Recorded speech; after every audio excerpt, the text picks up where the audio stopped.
Ladies and gentlemen, we will be starting in approximately 10 minutes and an opening video will come shortly as we wait.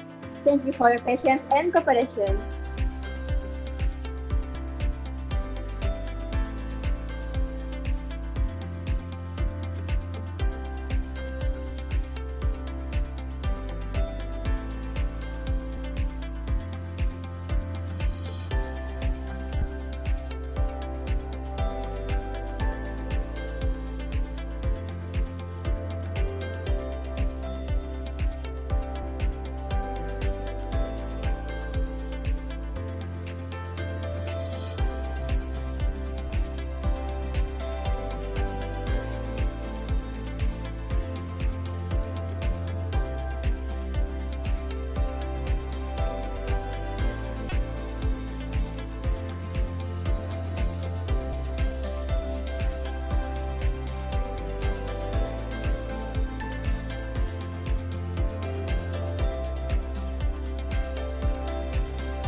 Ladies and gentlemen, let's warm up our morning with a special video to give you a feel of what is ahead.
For your information, we have an upcoming event on 10 May at the Drum HBP USM, which is Exploration and Experience. So please join us and come together.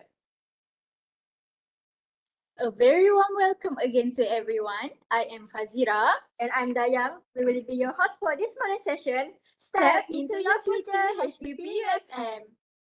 Today's event will introduce you to the programs offered under HBP USM and give you a glimpse into future careers in the built environment. Let us invite Mr. Muhammad Afan Muhammad Sofijan to lead us in Dua recitation.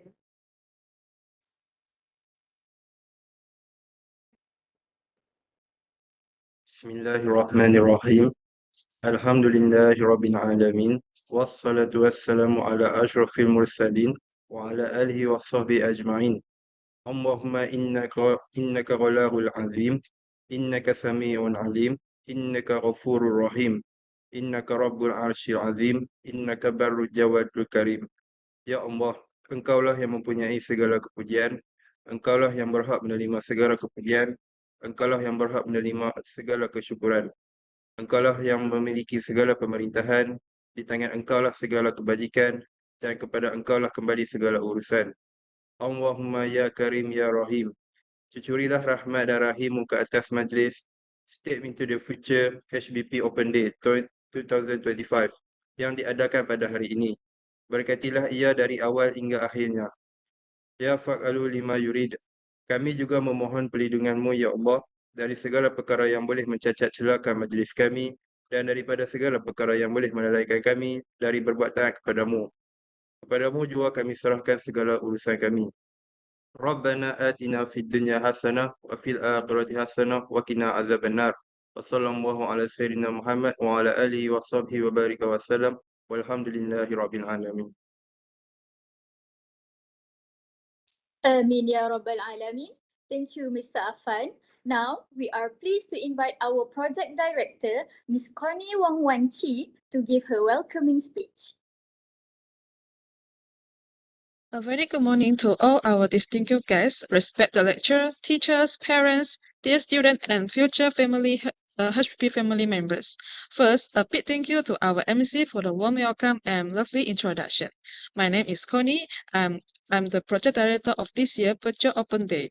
I'm beyond excited I'm beyond excited to welcome you to step into your future School of Housing Building and Planning, HBP University Science Malaysia. This event is specially curated for SPM, STPM, and pre-U level, just like many of you here today who are ready to explore the interest in the built environment. Throughout the session, feel free to ask the question, and of course, don't run away early as you stand a chance to win exclusive goodies like the theme park ticket, juice, and the touch and go voucher. Before I end, I would like to sincerely thank the organizing teams, our supportive lecturer, and all the participants for making this event possible. Thank you and enjoy the session. Thank you so much, Ms. Connie, for the motivating words. Let's now move to our first session, which is all about surveying and safeguarding structures. Basically, this session includes two critical programs. Firstly, quantity surveying, shortly named as a QS, and building surveying, shortly named as a BS. So this area are focused more into cost management and building safety, which are the key pillars in the construction industry. And also, don't forget, throughout today's session, you are in the running to win amazing rewards like Touch and Go e-wallets, Zeus voucher coffees, and even theme park tickets. So stay tuned, ask questions, and be active. And also, don't forget to fill in the form pin in the YouTube live comment to join our lucky draw. So now, let's welcome our first speaker, Dr. Nur Shaima Shazza Mansur, to introduce quantity surveying program. Hello, Assalamualaikum. Can you guys hear me? Yes, Doctor. All right. Okay, thank you to the MCs. I'm happy to be here today to share about our QS program for our potential students in USM. But before I go into that, let me share my screen.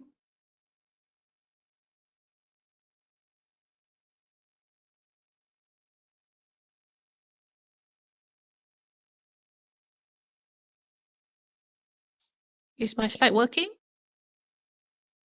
Yes, Dr. Shaima. All right, great. Okay, before I go into a briefing about the QS program in USM, I would like to briefly explain to the students about what is quantity surveying profession. Some of you might heard about it. Mungkin some of you tak pernah dengar what is QS. So QS is actually, sorry, why it's not moving? Okay, right. So in the construction project, there are many actors or players involved in one construction project. So when you see skyscrapers, when you see housing development, or you see stadiums, most among the famous profession that will come into mind is architects, engineers, but maybe QS is not so popular, but it is one of important actors in construction projects. So QS is actually a profession that involved in managing costs.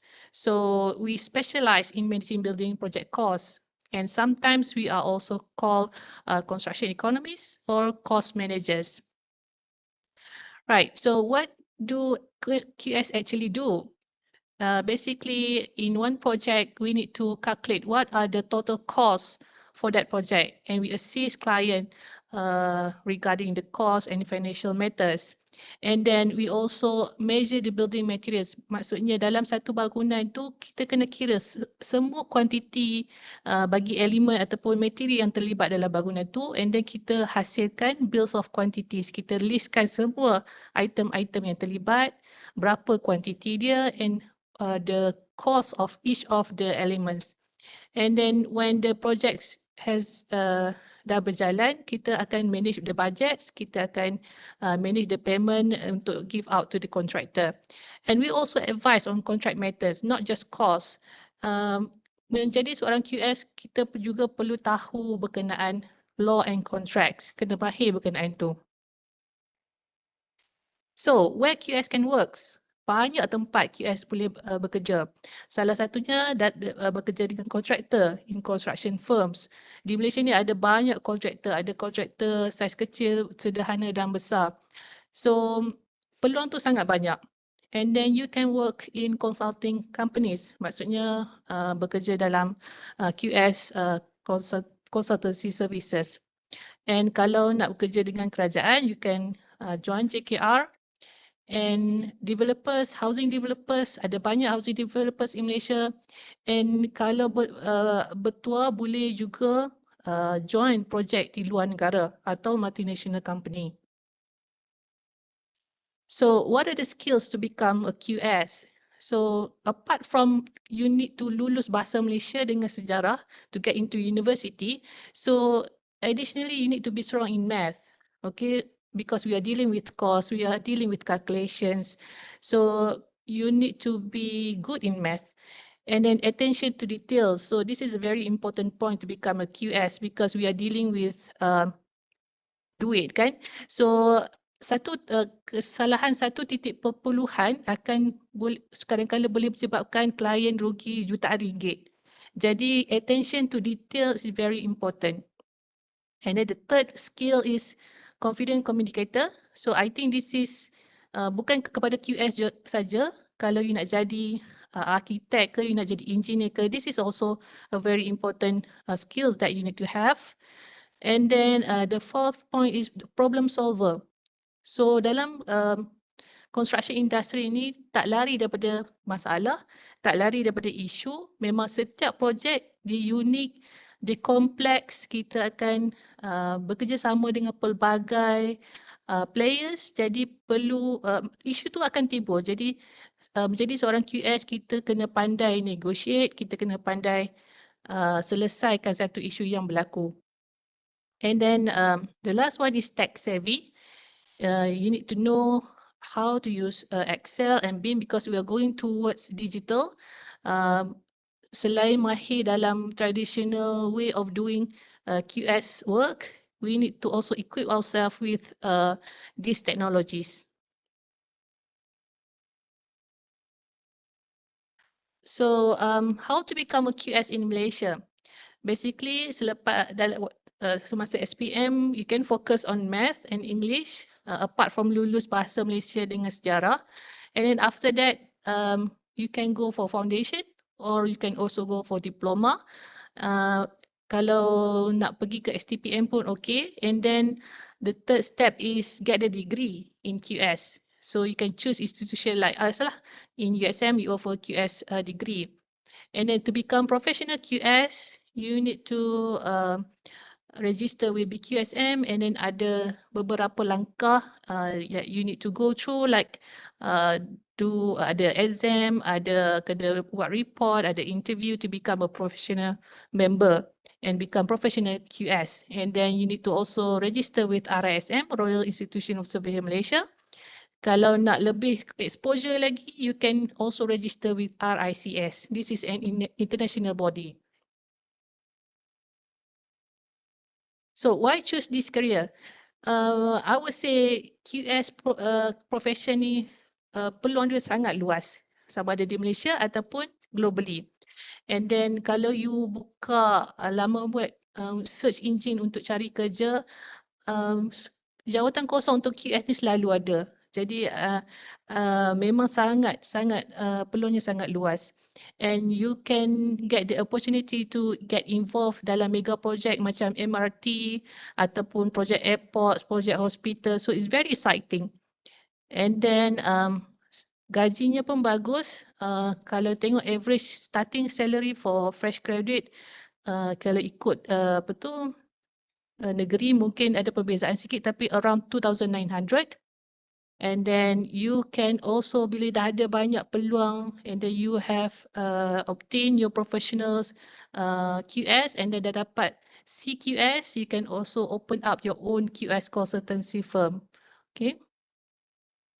Alright, now that's briefly about QS profession. Now I'm going to explain about our QS program in USM.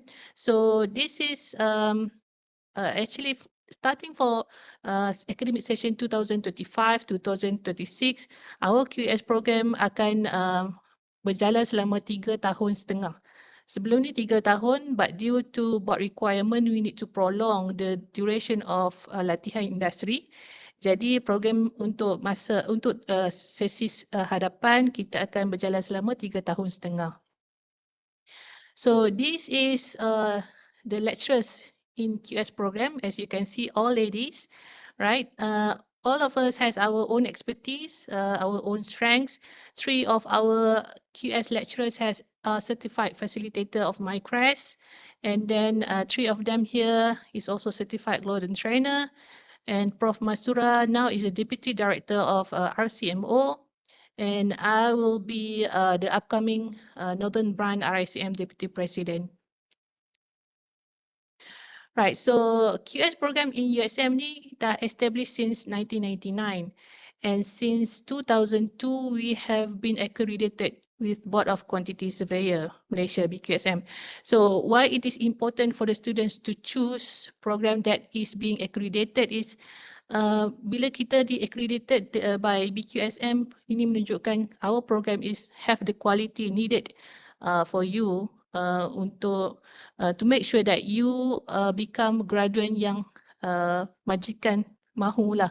Sebab bila you ambil program yang tak ada akreditasi, kemungkinan besar majikan susahlah untuk dapat pekerjaan selepas you graduate. So we are accredited by BQSM until now.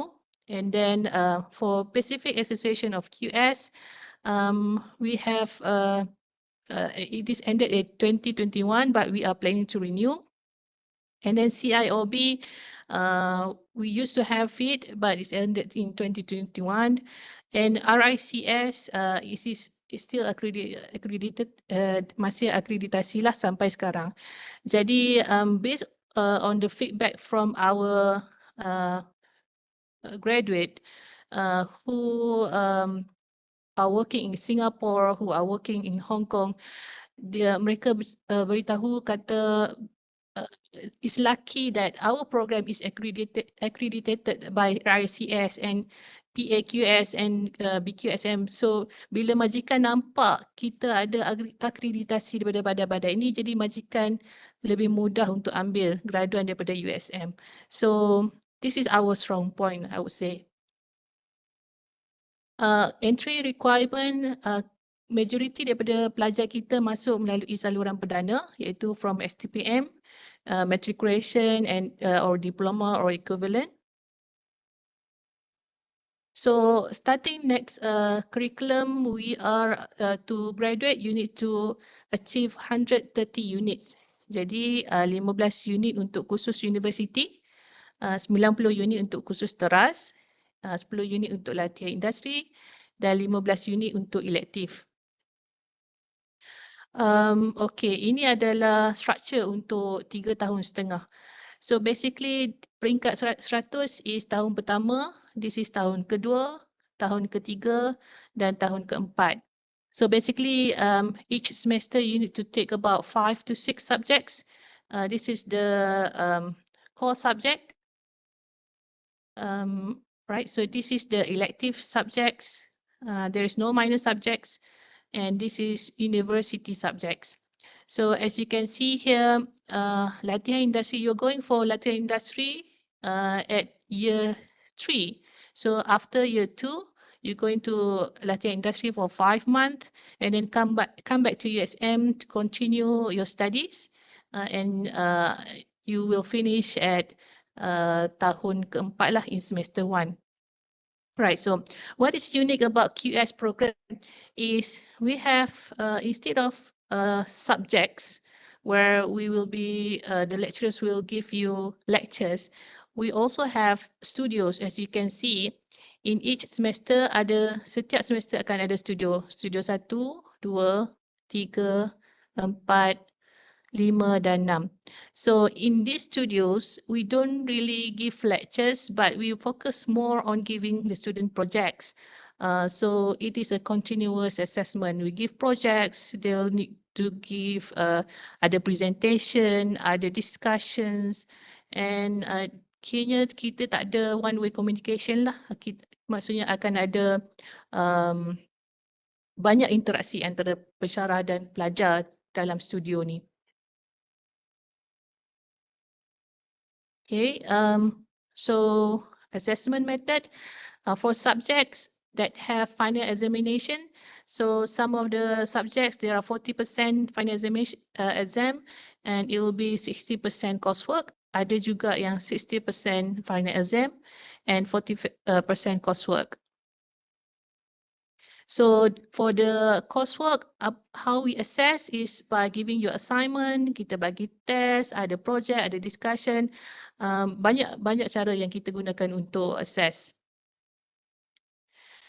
This is what I mentioned just now. This is the continuous assessment. So course yang terlibat ada studio courses, computerized quantity measurement and final year project. For these 3 courses, tak ada final exam. Kita assess throughout from the beginning until the end of the semester. Jadi it is 100% coursework.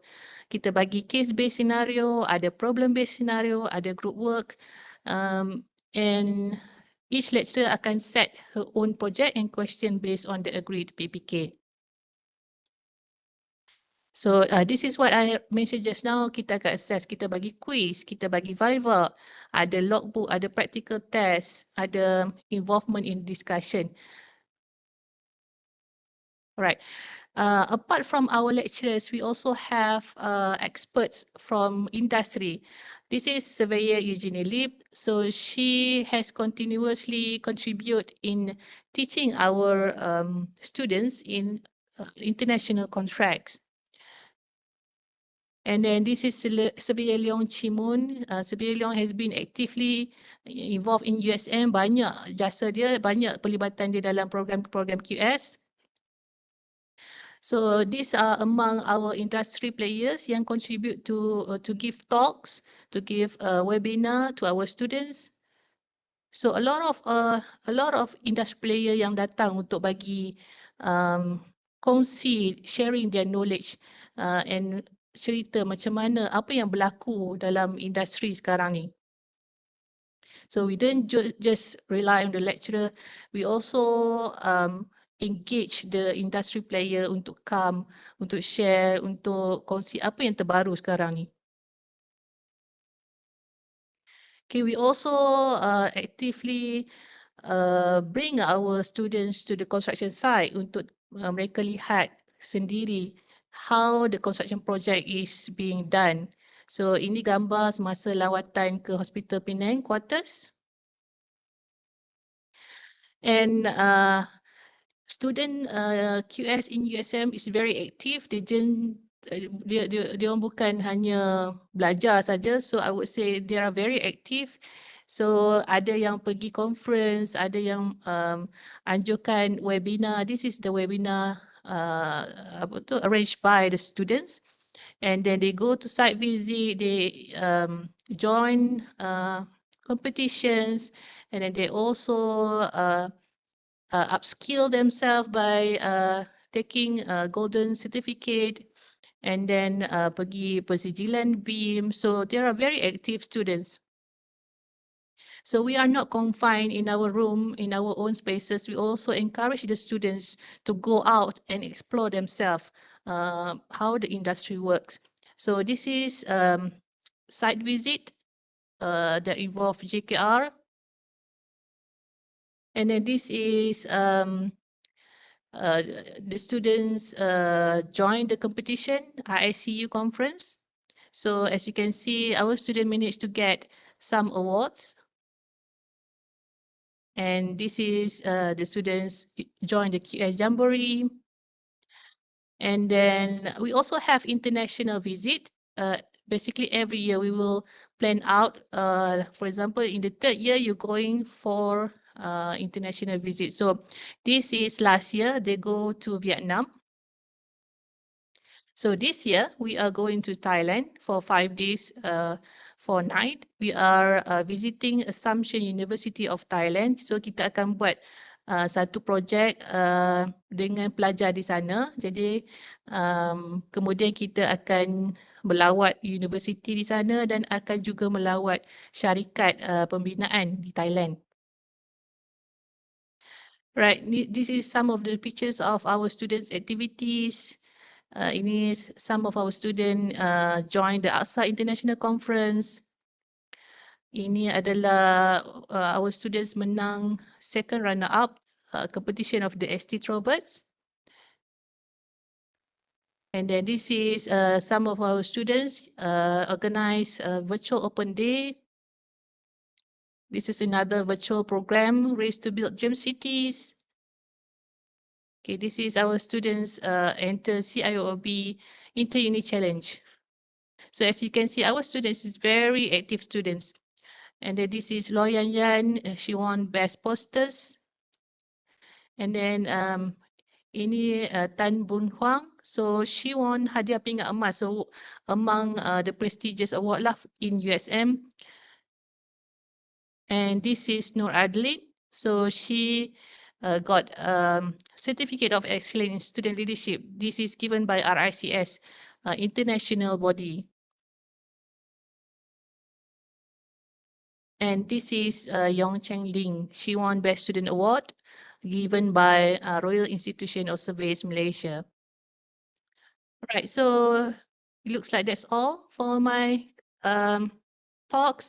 So kata akhir dari saya is if you like QS profession is like wanted accountant, wanted lawyers, and wanted engineers. So basically you have to be all-rounded. Perlu mahir dalam semua bidang ni. So it's very exciting profession, and QS program in USM is very comprehensive. We have set out our curriculum to equip you with all those skills needed by the industry. So do come check us out. And don't hesitate to ask us questions. Okay, get back to you, the MCs. All right, thank you very much, Dr. Sharima. There was a very insightful sharing. And we are so sure that many of us are maybe curious what is all about quantitative surveying, right? So dear participants, if you have any question, please feel free to drop your question at the YouTube live section and we will answer it later on.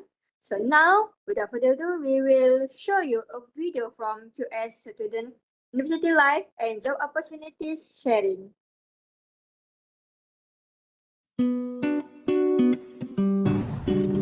Hi everyone, my name is William Tang Chelun, who are currently pursuing my degree in quantity surveying from University Science Malaysia. I will be graduating in 2025. During my time at USM, I served as the president of QS Club, Suitor Resilience Council for School of Housing, Building and Planning, and also was actively involved in both academic and co-curriculum activities. I also included myself in organizing major faculty event and conference. At the same time, I represent Malaysia in few international conferences, which was a proud milestone for me.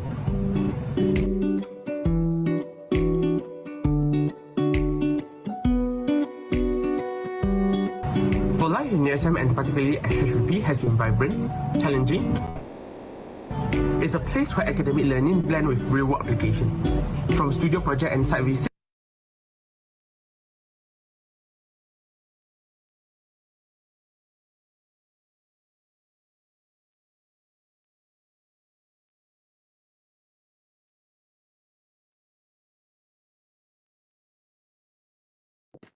We might have some delay, so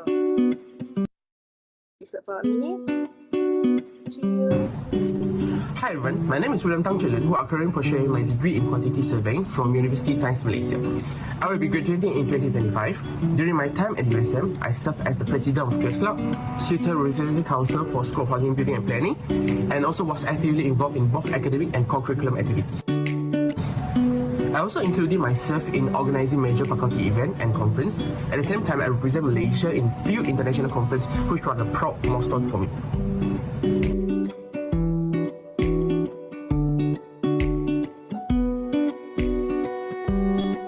For life in USM and particularly at HBP has been vibrant, challenging, and transformative. It's a place where academic learning blend with real-world application. From studio project and site visit to late night group discussion and event planning, every day pushed me into growth not just as a student, but as a leader, as a team player. It's a community where friendship and professional connection are built.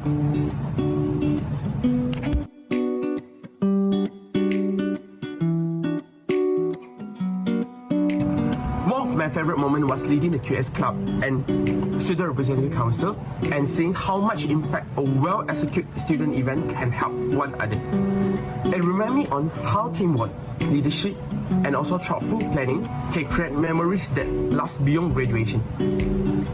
Another standout was represent USM at few international conference, which this kind of symposium and conference earning recognition from our representation.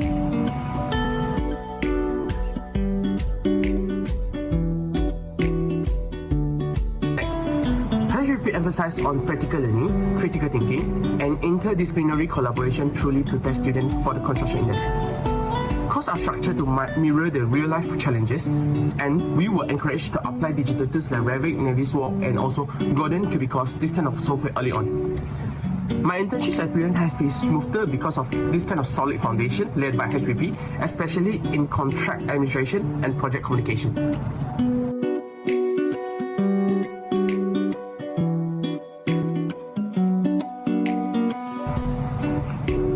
To secondary and pre-year students, don't just pick a course based on what is popular currently.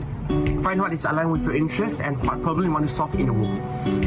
If you are someone who enjoys planning, organizing, solving real-world problems, and seeing your work come to the life building of infrastructure, HBP offers a path that both impact and fulfilling.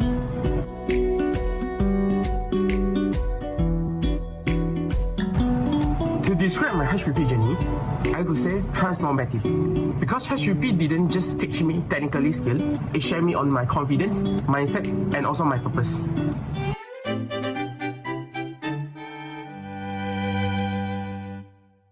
Oh, hi. Wait a minute. Hello, my name is Muhammad Afan bin Muhammad Sofijan from Quantity Surveying Final Year students. Hi everyone, Assalamualaikum and a very good day. My name is Alia Razali and I'm a final quantity surveying student from the School of Housing, Building and Planning. Hi, my name is Fasna. I'm a final year student in quantity surveying in here, HBP USM. Currently, I'm working as a freelance QS for both consultant and construction company. I got this opportunity during my first year in USM. For example, I worked with Asas Quantity Surveying Consultant Sendirian Berhad to deliver a project at Sekolah Kebangsaan Tok Mahat. I'm currently a Gamuda Scholar recipient and I've been also offered a position to work with them even before I graduate. I received this offer during my first year after completing my first semester with HBP USM. Thanks to the exposure, experience and training I got throughout my time at HBP, I was fully prepared to step into the industry and they saw that potential in me.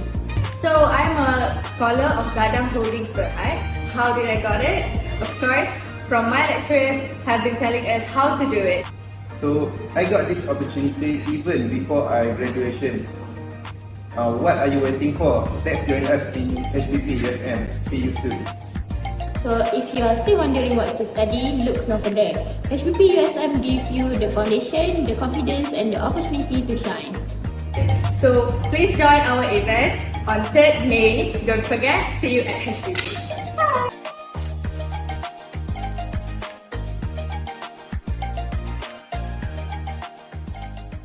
Ladies and gentlemen, now let's hear from Dr. Siti Hamidah Hussain, who will explain the building surveying course.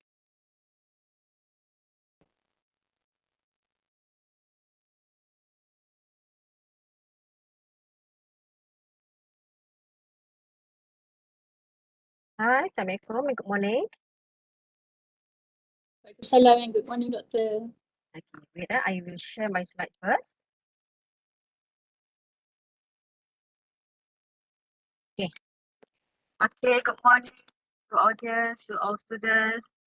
Okay, so I dimaklumkan bahawa our audience here is our adik-adik from the SPM level and the SPM also.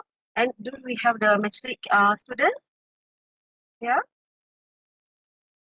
Okay, I hope so. So, as mentioned by MC, thank you for MC to invite us from the building surveying program from HBP to what we got acknowledge all the audience about our program, our HBP and USM for sure. Okay, I'm Dr. Siti Amida Hussein. For now, I am what we call as a PR, as a chair of program for this year. So let's talk about what is the program, about the BS and USM and so on. So what make difference from others, and then why this building BS is what is the BS? BS is the building surveying ataupun we know as a building surveyor. Okay, so I believe that most of you are macam confusing what is the BS, what is the QS, right? Dia macam sebutan dia tu sama. Yang biasanya Q and B. Q is about the quality. Okay, B is the quality, but B is for building. Okay.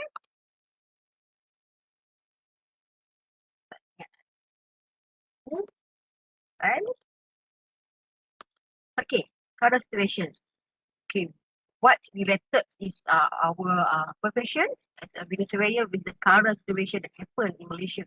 Okay, I believe that most of you ada dengar katakan insiden-insiden berlaku dekat Malaysia, especially for the government building. Okay, ada siapa yang pernah terdengar berkaitan dengan kompleks mahkamah bocor, then the roof is bocor, and then ada juga yang berpetikaikan in terms of the mutu quality kerja contractor and so on. Okay, dan kenapa? Saya akan explain kenapa our profession is important to settle down all these situations that happen currently in Malaysia. Okay, and then now, satu tragedy yang orang kata a big tragedy lah for the Malaysians. Saya ada yang damai mendengar in terms of the accident happen dekat Tafiz kan, Tafiz yang telah merangkut ramai nyawa di cerita kebakaran, di mana student Tafiz tidak dapat akses, tak dapat keluar during that kebakaran berlaku sebab akses itu hanya satu akses yang keluar masuk. Dia tak ada akses satu keluar satu masuk. In terms of kalau ikut yang UBBL punya akta, untuk salah satu bangunan kalau ada dua akses, itu akses keluar dan akses masuk kan. That's our job lah untuk orang kata untuk check sama ada bangunan itu mematuhi undang-undang atau tidak. Kenapa? Sebab kita nak menjaga safety of our equipment, safety of our user. That's one of our job lah. So satu lagi, pelajar maut jatuh shilin di awal sekolah. Okay, why it happen? Okay, kita nak kena check, cari tahu kalau boleh nak cegah from this happen sebelum ia berlaku. Okay, dan salah satu yang memberi kesan kepada Malaysia, saya maklumkan tadi adalah berkaitan dengan kebakaran kat Tafiz. So pada itu RISM, Royal Institute of Surveyor Malaysia, mengarahkan RBS, Registered Building Surveyor, untuk membuat tinjauan untuk the status risiko for all buildings, especially for the government buildings. Okay, who we are. So who they need most to settle down all the accidents or all the situation that I shared with you. They need a building doctor or building surveyor. Okay, who we are? Okay, I am building repair specialists who are expert and professional in solving various kind of building defects. Apa the building defects? Contoh kalau building defects dalam kataan mudahnya, kerosakan bangunan, kecacatan bangunan. Okay, itu maksud building defects. Kalau I tak nak go to more technical punya term sebab saya percaya you only baru nak mengenal bidang-bidang profession, apa itu US, apa itu BS, apa itu arkitek and so on. So saya akan menggunakan perkataan yang mudah untuk you all faham apa itu building surveying. I percaya kalau I tanya sekalipun apa tu building surveying, memang kita akan translatekan building surveying sebagai ukur bangunan, juru ukur bangunan. Apa tu? I bagi perkataan mudah, kami adalah building doctor. Building doctor ni macam kalau kita sebagai manusia kalau kita sakit, kita akan jumpa dengan dengan medical doctors. Kita akan jumpa doctors untuk pergi check our condition and so on. Tapi kalau bangunan sakit, bangunan memerlukan building doctor.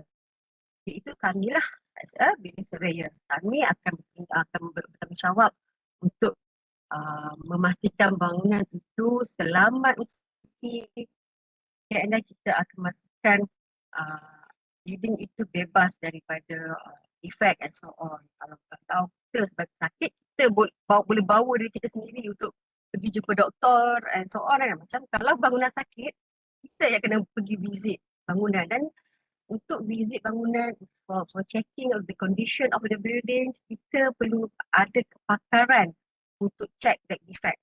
Kalau manusia, doktor boleh tanya, you sakit kat mana, mana yang tak selesa, berapa hari sakit dan so on. Kalau bangunan, kita tak boleh nak bercakap dengan bangunan kan. What we can do is, at least kita boleh interview for the owners, apa kerosakan berlaku and so on. But still, we do need specialist to check that conditions of building untuk mengelakkan all the current situation I share tadi daripada berlaku. Okay, that's why we do need a building surveyor, which is building doctor. Alright. Next about us. Okay. I teruskan dengan program design. Okay, dulu we are starting from 2009 at USM. Nanti 2023 kita dah bertukar nama kepada Bachelor in Building Surveying Honours. Okay, due to the comments pada MQA, the requirement of program standard and so on. Kita from the 3 years, kita dah pergi pada 3.5. Okay, and then at the end of the semester, student akan pergi ke internship lah selama 6 bulan. So for the current intake pada 2024-2025, kita nak di rebrandingkan dengan nama Bachelor in Building Surveying with Honours. Okay, our code lah. If you looking at the UPU, you are searching for the program of Building Surveying at USM, code for your lah. Okay. Alright. Okay, this is the recommendations from that we are received from Badan. I suka untuk I ingatkan, when you are searching for the program to continue your study, the first thing that you have to check is whether that program have MQA or not. It is important because when you are graduating from your program, you get the ijazah secara mudah and so on, bila you nak cari kerja untuk especially for the government position atau dekat contoh sebagai bekerja kerajaan, mereka akan semak sama ada kerja kita tu di recognized by MQA or not. Apa itu MQA? Malaysia Quality Agency. So you kena check dulu sama ada program yang you all nak masuk tu ada ke tidak MQA. This is important. Kalau you tak ada MQA, you tak dapat apply the government position. Okay, jadi kerja kerajaan lah. So kena ingat. Dan ada juga certain agensi swasta pun mereka memang akan pilih graduate yang ada MQA. PJ dia tu di recognized by MQA. Itu penting. Okay. So kena check. For ours, I believe that at the HBP, all our program are accredited by diakreditasi lah, mendapat akreditasi from MQA. So do check that one. Okay. So and then this program also have a certificate by the Royal Institution of Surveying Malaysia from RSCM. And this one memang saya suka ingatkan students, no matter what program that you wish to continue your study, you should first check the MQA. MQA punya status, okay? This is our program A. Okay, and then this is our certificate from the RSM. So during the visit tu memang kita akan di check, dibuat audit from the MQA dan RSM sama ada this program memenuhi standard atau keperluan industri or not. That's why kita kena buat sedikit rombakan kepada kita tahu setengah tu to fulfill all the requirements from the MQA dan all the requirements from the RSM. So that's why kita boleh jamin our program structure is updating lah, update. Okay, kita memang akan sentiasa update to memenuhi the MQA standard sebab kita nak dapatkan the MQA aplikasi tu. So memang kita akan fulfill that one lah. Okay. Okay, this is study routes. Okay, study routes ni, okay, currently you are in SPM, DPM and matriculation, okay? So you ada dua routes yang utama, sama ada you nak continue your study ataupun you nak go to for the working. Okay, but for now, I advise you go. You still muda kan? Baru 18, 19, still cantik tengah-tengah kata darah muda lagi ni. So I hope that you go to the to continue your study. Continue study lagi you ada peluang, grab that one. Okay, so you are going to once you ada SPM, ada matriculation punya TJ, ada diploma, so you sambunglah belajar, go for the jajah muda. And then once you dah dapat jajah muda ni, you can pilihlah sama ada you nak go for the master or go to the working one.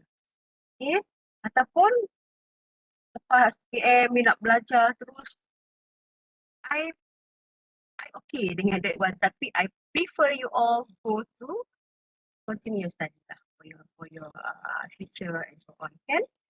Then lepas dah at least you all ada ijazah muda degree level, so you can kata corakkan perjalanan you tu after that, sama ada nak working ataupun you nak purchase sambung study dekat master level ataupun PhD level. Then so on, lepas tu you boleh still juga boleh apply for from GPA position, from the SPE position and so on. Then you juga boleh pergi ke industry levels lah. Okay. Okay, so you study at the police serving program. Okay. For these applications, you can apply this program to the application to the UPU, and I believe that it will open now for the applications. So I hope that you choose a right, what we call a right program, based on what you knows, based on what you are interest for. Then yang penting kena ada MQA, alright? Sebab dia akan menentukan masa depan you all lah, okay? Jangan simply ambil program without do a study on that one. Okay, you can study betul-betul what's program that you are going to take after this. Okay, to be success, you have to have your focus in your study and career. So, you must know. Sebab itulah you datang this webinar kan, you nak tahu berkaitan dengan apa program yang sesuai dengan hati you lah, dengan passion you kan. Lepas nak jadi apa so you must know. Okay, what do you want to become? Ini penting. Apa yang nak jadi lepas ni? After kan dulu kan masa sekolah tu cikgu banyak tanya apa cita-cita you all nak jadi apa, and I believe that most of you akan jawab cikgu. Betul tak? Sebab I tak cakap orang lah, I pun sama juga hari tu kan. Kononnya dulu orang cakap jawapan selamat, okay, you nak jadi apa nanti? Nak jadi cikgu kan. So but for now, starting now, after you dah dapat you punya result and so on, you dah ada level, you dah ada diploma or you dah ada teaching from the matric one, you have to know, must know what you want to become. And then kalau you contoh you nak jadi building surveyor like us, so you kena tahu pula apa qualification yang diperlukan, sebab tu you kena study that program. Okay, and then untuk tahu, then you have to know pula untuk tahu apa, you have to know where to continue study. Dekat mana you nak continue your study? Why want to continue study which level? Sama ada diploma level, degree level and so on. And dekat universiti mana yang offers that program. Okay.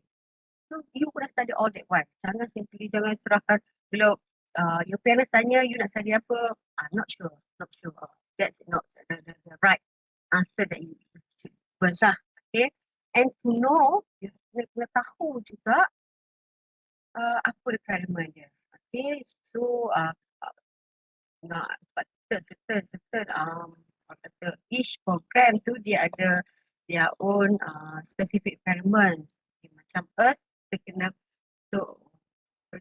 pursue the study in the university at the level, and dapatkan at least 2.75 pointer, and then adalah at SPM level kena ada dapat berapa A dan I akan cakap nanti apa requirement yang you all kena ada untuk masuk ke program BS. Okay. Okay, study at BS USM. Okay, for your information, hanya ada 3 program saja yang menawarkan ukur bangunan dekat Malaysia. Itu first is University Science Malaysia, okay, at HBP. And then second one is we have the UiTM yang ada dekat Shah Alam Perak. And then we also have the UC Malaya. But I will tell you the reason why you should come to join us at BS USM. Okay? What special we are. Okay? So we talk about what is the HBP? HBP is Pusat Pengajian Perumahan, Bangunan dan Perancangan ataupun Housing, Building and Planning. Okay? Ingat datang kat kami HBP at USM. Okay. So dekat HBP kita ada 7 different program and for sure one of it is building surveying. Okay. Okay, why USM?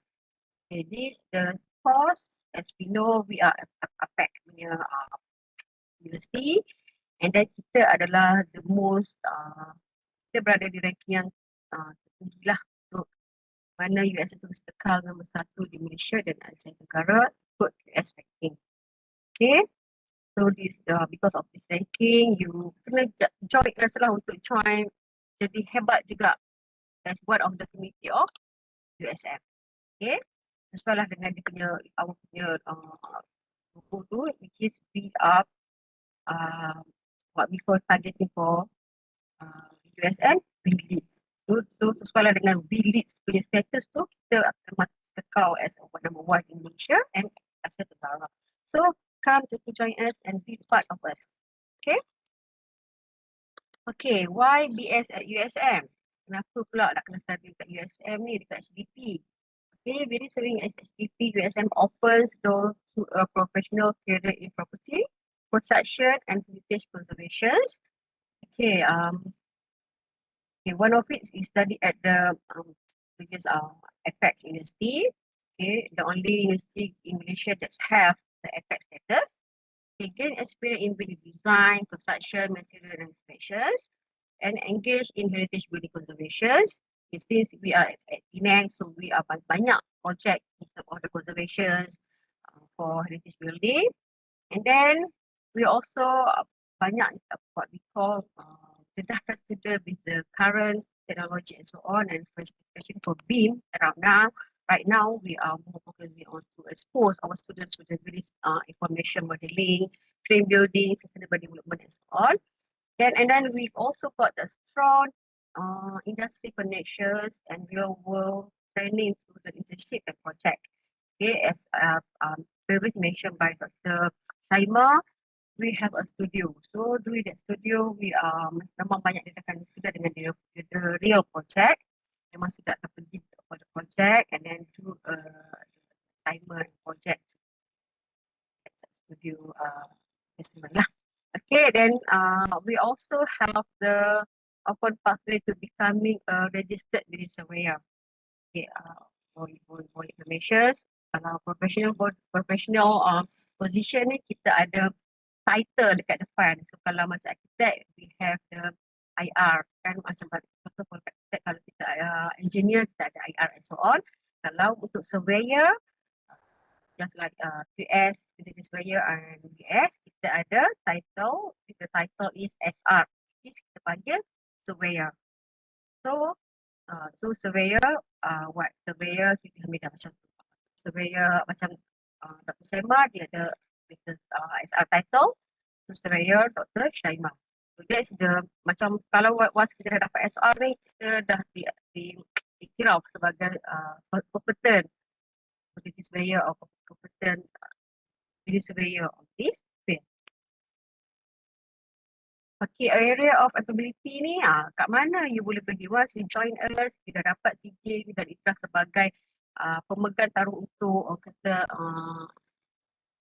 ijazah sejarah muda. You dah ada degree on that. You boleh ke arah sebelum construction, untuk information kat construction kita ada 3 stage. Sebelum construction, semasa construction and post construction ni selepas construction. Okay, kat mana you all pergi boleh park? You as a BS ni, ke mana you boleh park? First, sebelum construction, you boleh park dekat inspection within plan approval, dilapidation and building condition survey, and then safety, site safety and health inspection. And then semasa construction, kita bertanggungjawab as a BS ni juga sebagai site and construction quality inspection. Kita check for the quality of the work at the site, and then compliance to approve building plans.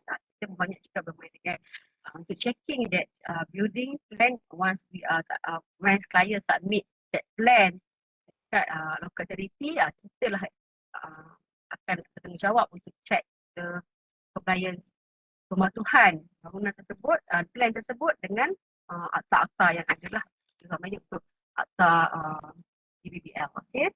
And then inspection for the CCC compliance.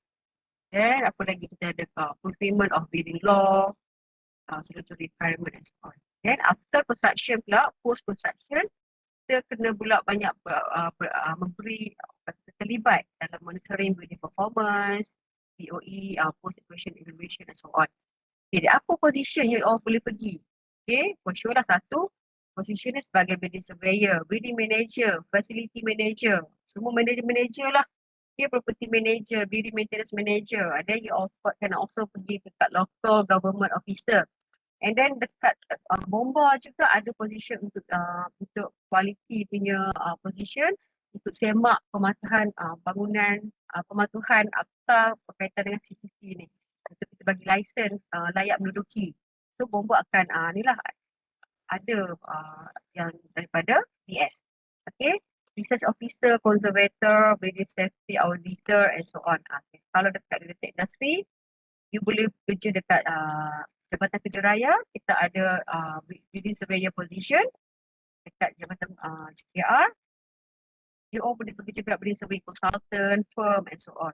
Ini adalah position you all once you dah dapat degree in building surveyor. Okay, banyak sebenarnya position yang you all boleh pilih dalam construction industry ataupun di environment industry is dia meluas, dia luas. So banyak position atau banyak area yang you all boleh park yourself, okay, untuk luar pekerjaan.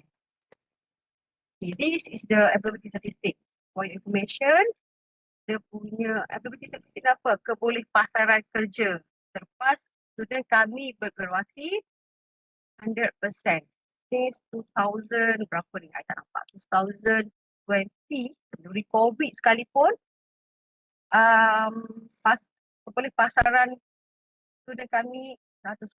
Maknanya once sudah dah habis belajar, tamat belajar, once dia dah graduate, mereka 100% student kami mendapat pekerjaan. Ini bukan pekerjaan ni bukan maksudnya kerja dekat kerja dekat macam contoh McD, KFC and so on. Tak, ini 100% mendapat pekerjaan dalam bidang ukur bangunan dan ataupun dalam construction industry. Okay, dan tahun lepas juga 100%. Since 2020 kami memang student kami, alumni memang mendapat pekerjaan 100%. Okay, ini juga salah satu faktor utama juga dalam you nak memilih program pengajian you all, sebab yalah for sure lah you all nak sama belajar. Kenapa? Sebab apa kan? Sebab you nak further your study, further your career kan, you nak develop your career and so on. Dah habis belajar mesti dah target nak bekerja. So ini juga salah satu faktor utama lah dalam pemilihan kerja. You tengok you kena study juga into all the kebolehpasaran setiap graduan. So after dia tamat belajar. Ini salah satu faktor utama juga untuk you all. Okay, so statistik ni you all boleh semak dekat website and so on. So inilah dia statistik kami memang dapat 100% graduate ability statistik. Okay. Okay, what else? Okay, ini adalah bukti bahawasanya banyakkan students. Okay, banyakkan student memang bekerja dalam bidang construction. And speed up our mind ni lah. Okay, this is our lecturers from the BS program. So we have here Associate Professor Surveyor Dr. Azri and currently a decan for the HBP. Then we have the Surveyor Zaihan, have Professor Media, Dr. Mazlan, Dr. Zailan, Dr. Nazia, Dr. Safia, and me as a pengurusi rancangan. Okay. Okay, apply now for BS. Okay, kat sini, kalau nak apply for the BS at USM or HBP, you all boleh pergi ke this website untuk lihat apa keperluan untuk continue our study dekat HBP. Okay. Then, okay. For this one, sarjana muda ukur bangunan dengan kepujian with this code. Ada 3.5 years ataupun 7 semester. Dekat masa akhir, you all akan pergi internship lah, latihan industri. And then normally once you dah habis internship tu, biasanya tempat internship tu akan offer terus untuk bekerja dekat internship punya place. Okay. Okay, all this information you can got from this website lah tadi yang I share tadi. Okay. Ini adalah detail untuk requirement, berapa fees. Ini adalah general requirement and specific requirement yang you offer the fee lah once you berminat untuk us. Okay. Sama juga, this one is about the course punya outline every year for the semua sampai lah sem 7.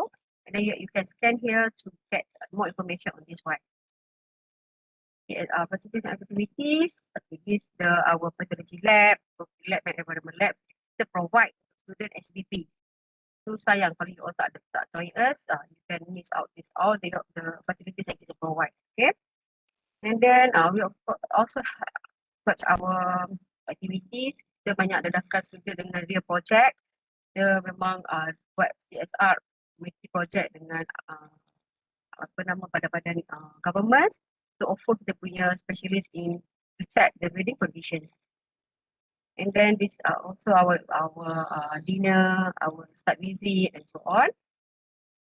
Okay, also this the studio, this surveying studio. And then okay, this the real project yang kita buat lah. Kita banyak check as breeding safety, breeding conditions, breeding defect and so on. Alright, this is our trip, this is international trip. Okay, and then this is the seminar visit to the MQA and the RSM. And then we got here the Breeding Surveying Association BSA yang menggerakkan all the activities for BS. Okay. And this is the student competitions. Kami ada sama dengan QS, kita banyak terlibat dalam RSM competitions and so on. So every year once kita hantar students, memang kebanyakan student kita akan balik dengan kemenangan lah. Okay. Okay, that's all. Thank you. Okay, I pass over to the MCs. Thank you. Alright, thank you so much, Dr. Hamidah. It was such good explanation, and now we can really capture how the BS looks like. Is it? Yeah. Yes, that's right, Daya. So now it's time for Q&A. So if you have any questions, so you can drop it in the chat box. Okay. Actually, Fazila, we got some question here, but I'm interested with this one question from Kolili. The question is, can we still become a QS if not great at drawing or design? I think this question can be answered by Dr. Shaima. Are you okay? Can you repeat the question again? Okay, the question is, can we still become a QS if not great at drawing or design? Yeah, sure. Actually, to become a QS, you don't need the skills to draw or to come up with drawing, but you need the skills to read the drawing. So kalau tak pandai nak lukis tak apa, but we are dealing with a drawing plan, kita hanya perlu tahu membaca. That is the most important. So tak payah risau. Pilih je QS. Okay? Alright, thank you so much, Dr. Shaima. Alright guys, so we will have a short video after the exciting first load. Yes, that's right, Daya. While you relax, we have got a special video about alumni. So that is about a closer look at student life and opportunities at HBP USM.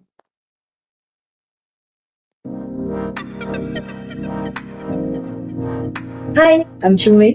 I graduated from School of HBP USM in 2015. And right now, I work as Assistant Contract Manager in Subway Construction. Hi everyone, I'm Cheng Ling, a HBP QS graduate batch 2024. I'm currently working as a Management Associate at Simon Company Property. So throughout the course of my study in HBP as a QS student, I'm more than honored to be nominated and awarded as the Best QS Student for the year of 2024, and also the recipients for the Pemenang Pingat Emas USM 2024. My life is in USM based on my memory is about assignment and also activities. I would share my life in USM first as a whole is pretty a rewarding one for me because I am quite grateful to be able to study in such a beautiful environment, so-called the university in the garden. But I like to also call it University by the Sea, which is located near to the Penang Bridge, where you can actually have a very nice evening cycle along the beautiful track by the shore. A part of that, my life in HBP has been a fruitful one because most of the time associated with HBP events, which I joined HBP Association and also QS Club as one of the committee. So we had a lot of activities and fun as well, despite the hectic workload. But because you just need this kind of fun and engagement to escape from the assignments and reality, at least for a while. And you will never know that making friends across the different programs will actually help you in your assignments. So yeah, I really encourage you guys to expand your connections or during your course of study time in HBP. Moment that I like the most is the first year joint studio. Yeah, because by that time everyone is involved in the joint studio, all of the 7 divisions, and this one is very important for our future career because construction is all a teamwork.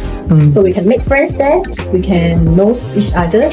Maybe who knows, it will be our joint consultant or colleagues during that time. My favorite experience during my time in HBP, which is HBP Sports Day, because we got to team up with the lecturers in all the tournaments, including cheerleading. So can you imagine the lecturers were even joining our rehearsal like in the late night? And it's fun, for sure it's fun. We had a lot of good time to foster the bond with the lecturers and students across the different multiple programs. Yeah, which is kind of fun for me. HBP prepared for us for actually the general knowledge and also building the interest for, the building environment. I think the gist of HBP's QS course structure is not just about preparing us technically and mentally. It's about how you can cope with the nature of a rapid evolving industry and fast-paced development. So yeah, it's quite a very comprehensive structure for me, I would say. I think most important is follow your interest. Yeah, your interest is the most important to choose your future career because it's the whole life thing. And just follow your heart and fulfill your dream. If you're pretty interested of being involved in the construction or property industry, you can consider QS as a choice, and I understand that this course might sound unfamiliar for you. And a simpler explanation, you can regard this profession as the accountant and lawyer in the construction industry. So if you really do not have any idea of what to study in maybe your next 3 or 4 years, you can consider this as your one of your choice. It's pretty interesting and insightful. My journey is HBP is fun. It's very fun. The journey is pretty challenging yet rewarding. Yeah. Alright, guys. Dear participants, don't forget to scan the given QR code to join the lucky draw And I will give you around 1 minute to scan it right now, guys. So please hurry up. Okay, scan because we have an upcoming lucky draw coming soon next. If you guys already done, I know maybe some of you can react at the YouTube live section so that we will acknowledge that whether you already fill in the form for the lucky draw. It will give you some time. 1 minute left. Few seconds left. 5 seconds. Scan it right now, guys. Upcoming mysterious gift. Scan right now. We still have like 20 seconds. You only live once, guys. Please just scan it right now. Another 15 seconds. 14, 13. Coba countdown now. 10, 9, 8, 7, 6, 5, 4, 3, 2, 1. Alright, okay guys, thank you. Okay, now without further ado, let's head into our second slot, which is building, innovation, and management. This session features two impactful programs, that is building engineering technology, that is BEST, and construction project management, that is known as CPM, the brains behind smooth, efficient, and safe development projects. So this is Fazira. So basically, this program are blend with the technology, creativity, and practical project control. So maybe if one of you guys are really enjoy solving real world problem, maybe this might be one for you guys. Plus, stay active in the chat because we are giving more goodies such as Touch and Go e-wallets, Zeus Coffee, and Theme Park tickets are still waiting for the lucky winners. And also, please don't forget to fill in the form that pinned in our YouTube live to join our lucky draw. So now, let's get started with our first speaker session, that is Associate Professor Engineering Technologies, Dr. Leong Levin, who will introduce the BEST program. Hi, thank you, Madam Chairman, for your introduction. So I will be sharing some information regarding our program, which is the Building Engineering Technology. So I will first of all share my slides.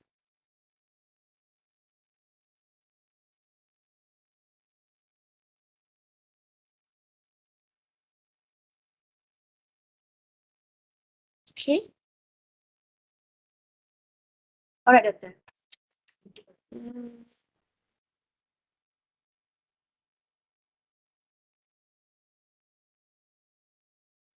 All right. So I shall start now. Great, proceed. All right. Okay, thank you. So for this Bachelor of Building Engineering Technology program is with honors. So basically, this is a 4-year full-time undergraduate course.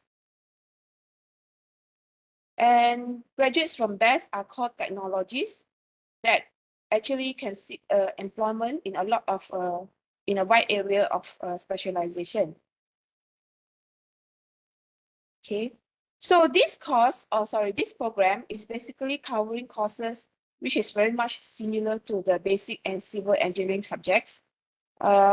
Students will be exposed to construction and building services, such as structure, building materials, land survey, building infrastructure, fire prevention, fire safety, air condition, transportation, as well as electrical and lighting systems. So for this program, basically, you need to apply the knowledge of mathematics, natural sciences, and engineering fundamentals, and you'll be defining and applying engineering procedures, process systems of methodologies. So because our program is called Building Engineering Technology, so basically we will be applying both the engineering aspect as well as the technology aspects in the program. So if we look into more detail, the content of each of the component in this program, basically we will be looking into building and civil engineering. So under this component, we will cover topics such as water supply, sewerage, drainage, wastewater treatment, building of soil mechanic, design structures, building materials, road transportation, and etc. For building science, we'll be looking into the ergonomics, environmental quality, and the acoustics of the building. For building services, we'll be looking into the power supply, the lighting, vertical transportation, energy, indoor air quality, and etc. And also be using the computer-aided building solutions such as the BIM, Revit, and CAD. So for the program structure for this class, first of all, in the first year, students will take up the core subjects of building engineering, including Building Engineering Studio 1 and 2, mathematics, mathematics for engineering technology, structural mechanics, and construction material. And for year 2, we'll add on to the core subject. Students will be taking building engineering courses as well, such as material and structural system studio, building services, engineering studio, infrastructure technology, geometric technology, and structural analysis. Then in third year, you'll be introduced to specialized subjects, such as reinforced concrete design, industrialized building system, method of construction and infrastructure, energy and transport studio, and the research project 1. So in year 4, you'll be developing a your own specialized field. Then you take more, you will take the elective courses as well. So we emphasize more on the specialized subjects such as the road and transport, professional practice in engineering, technology, the CAD studio, research project, and the industrial training. So for this program, our assessment mainly is a mixture of lectures, studio that is result exam, tutorials, assignments, practical work, and etc. So these are the lecturers involved in this program. So we have roughly 11 lecturers that will be teaching this program. And most of the lecturers have a civil engineering background. Like for myself, I'm a civil engineer specialized in road and traffic engineering. Okay. So the admission requirement, basically you need a CGPA of at least 2.75. And you must also have at least a grade C if let's say you are lepasan STPM, grade minimum C in mathematics and one of the following subjects such as chemistry, physics, biology. For the matriculation, same also you need a CGPA of at least 2.75 and a grade C for at least 2 of the following subjects. So this admission requirement, you can actually refer to the website later on. I'll give you the website. You can refer to the admission in detail. But for this program, candidate must not have any visual impairment or hearing impairment or any physical disabilities that will hinder the practical work. So this is an important aspect in our program. So what do the building engineering technologies do? So basically, you can either involved in the field of engineering or as a technologist. So building engineering technologies actually are more application oriented. It's slightly different than engineers because engineers, they're involved in design, calculation. But for technologies, basically you'll be applying the science and mathematical knowledge and practicing as a technologist. So normally the technologists are called applied engineers or practical engineers. Okay. So it's slightly different than the civil engineer in terms of the application or your job scope. But if you are a technologist, you can actually also become an engineer. Okay, so as the career opportunities, where if you were to take up this program, upon graduation, you can be employed in the construction field as the building technologist or engineering technologist. You also can become a project manager, a building pathologist, contract administrator, project management, site supervisors, engineers, designers, and etc. So this career leads to being a contractor, building consultant, entrepreneur, housing developer, and so on. So if you want to serve as a government officer, you can also be employed for placement at the agency relating to housing and building department. So lastly, you can also become an academician and a researcher. So this is a general graduate employability from our program. Basically, our program achieved more than 85% of graduate employability, which is a very good program. And as for the professional pathway, you can actually be registered as a technologist under the Board of Engineers Malaysia, and then can become a professional engineer as well. So this, our program is being monitored to meet the Engineering Technology Accreditation Council (ETAC) requirement, which is a regulated body under the Board of Engineers Malaysia. So a graduate with degree in engineering technologies, you can actually register with the Board of Engineers Malaysia as an engineering technologist. You also can register with the Institution of Engineers Malaysia, IEM. IEM is a learned society that take care of the engineers. So basically, IEM will organize talks, seminars, and so on. So as a member of IEM, which is a learned society, you can actually enjoy a lot of privilege. So this is the chart to show the professional pathway. Upon graduation, you'll be able to register as an engineering technologist. If you were to complete a bridging program, you can also be registered as a graduate engineer. So if you are a graduate engineer, you take up the professional assessment examination, you can become a professional engineer with the title IR. And if you take up the professional competency examination, you can be you can actually get the professional engineer with practicing certificate title. So as an engineer, we are responsible in the design of the building. So as a PC, which is the professional engineer practicing certificate, then only you'll be able to sign the layout plan for submission. If you are just a professional engineer, you are not able to sign the submission form. So if you don't want to be a professional engineer, you can register as an engineering technologist. You take up the professional assessment examination and you become a professional engineering technologist. So basically, this program can offer both the professional engineering technologist as well as the professional engineer with practicing certificate. Okay, for this program, we practice the studio-based learning. So for the studio-based learning, basically what we do is that we will bring the students to the site visit. So we will bring them to construction site to look into the construction process.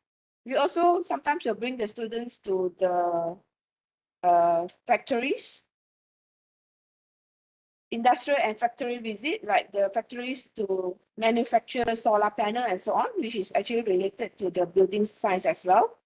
Then we also will have projects and activities like the surveying activities and so on. Sometimes we also bring students to visit a natural place like the Gua Tepurong, so they have some activities there as well.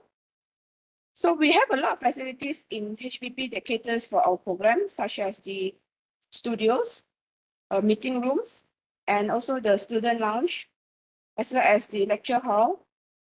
Okay, so this is our student lounge. We also have labs. We have the IT and multimedia lab. We have the environmental lab, the concrete and structural lab, the fabrication lab, as well as the geotechnical lab. So sometimes the student will be conducting experiments in the lab for the studio courses. So apart from our facilities in HBP, we also have other facilities in USM like swimming pool and the football field and whatnot. Okay. Then, as what the previous lecturer mentioned, because our courses in HBP is normally studio-based, so we have a lot of social event as well apart from the studios based activity. We also have a lot of social event, like for example, our annual dinner. This is specifically for our best program. We have our annual dinner. Then we have our Jamuan Raya, which we conduct every year. We also have team building. So these photos were taken at the Pantai Keracut. This one was taken at Gua Tempurong. And we also conduct University Social Responsibility Program. This one was conducted in Langkawi. And for the international program, we have the Sakura Exchange Program, which was conducted in year 2023. We also have the International Summer School Constant in Germany, and also the mobility program to Beijing, China. So I hope you will be joining us at our BEST program. This is the QR code. If you need any further information, you can scan the QR code. So our program is Teknologi Kejujuran Bangunan in Bahasa and is Building Engineering Technology in English. So come and join us as BEST at USM. Okay, so I think that's all for me. All right. Thank you so much, Prof. Leong. There was an inspiring look into how the engineering actually can make the innovation, right? So, truly best. All right. Dear participants, if you have any question, please feel free to drop your question in the YouTube comment section later on, right now. So now, let's welcome Technologist Dr. Ho Teh Jing, who will share about Construction Project Management Program. Hey, hi everyone. Let me share my slide.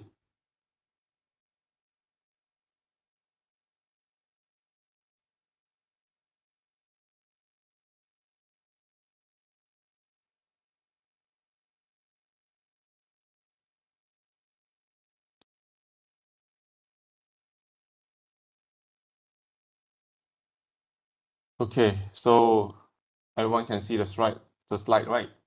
Okay, Dr. Sure. Okay, so good morning everyone. Okay, so my name is Ho Teh Jing. Okay, so I'm going to share about construction project management. Okay, so basically it is the same, okay, like what has been shared by other lecturer, okay, about the life that you're going to have in USM, and then the activity, studio-based learning, everything's going to be the same. So I will just focus on what is the difference about construction project management compared to other subjects like architecture, interior design, quantity surveying, building surveying, and building technologies that has been explained by other lecturers just now. Okay, so when we talk about this construction project management, okay, so the first image that comes through your mind, do you think that, okay, this is the work that you're going to do? Or this is the work that you're going to do when you go to the construction site later? You are the one going to do all this assembly, mixing the concrete, fixing the steel reinforcement bar. Okay, you might think that you are the one going to do all this, but in actual, you are not the one who are going to do all this.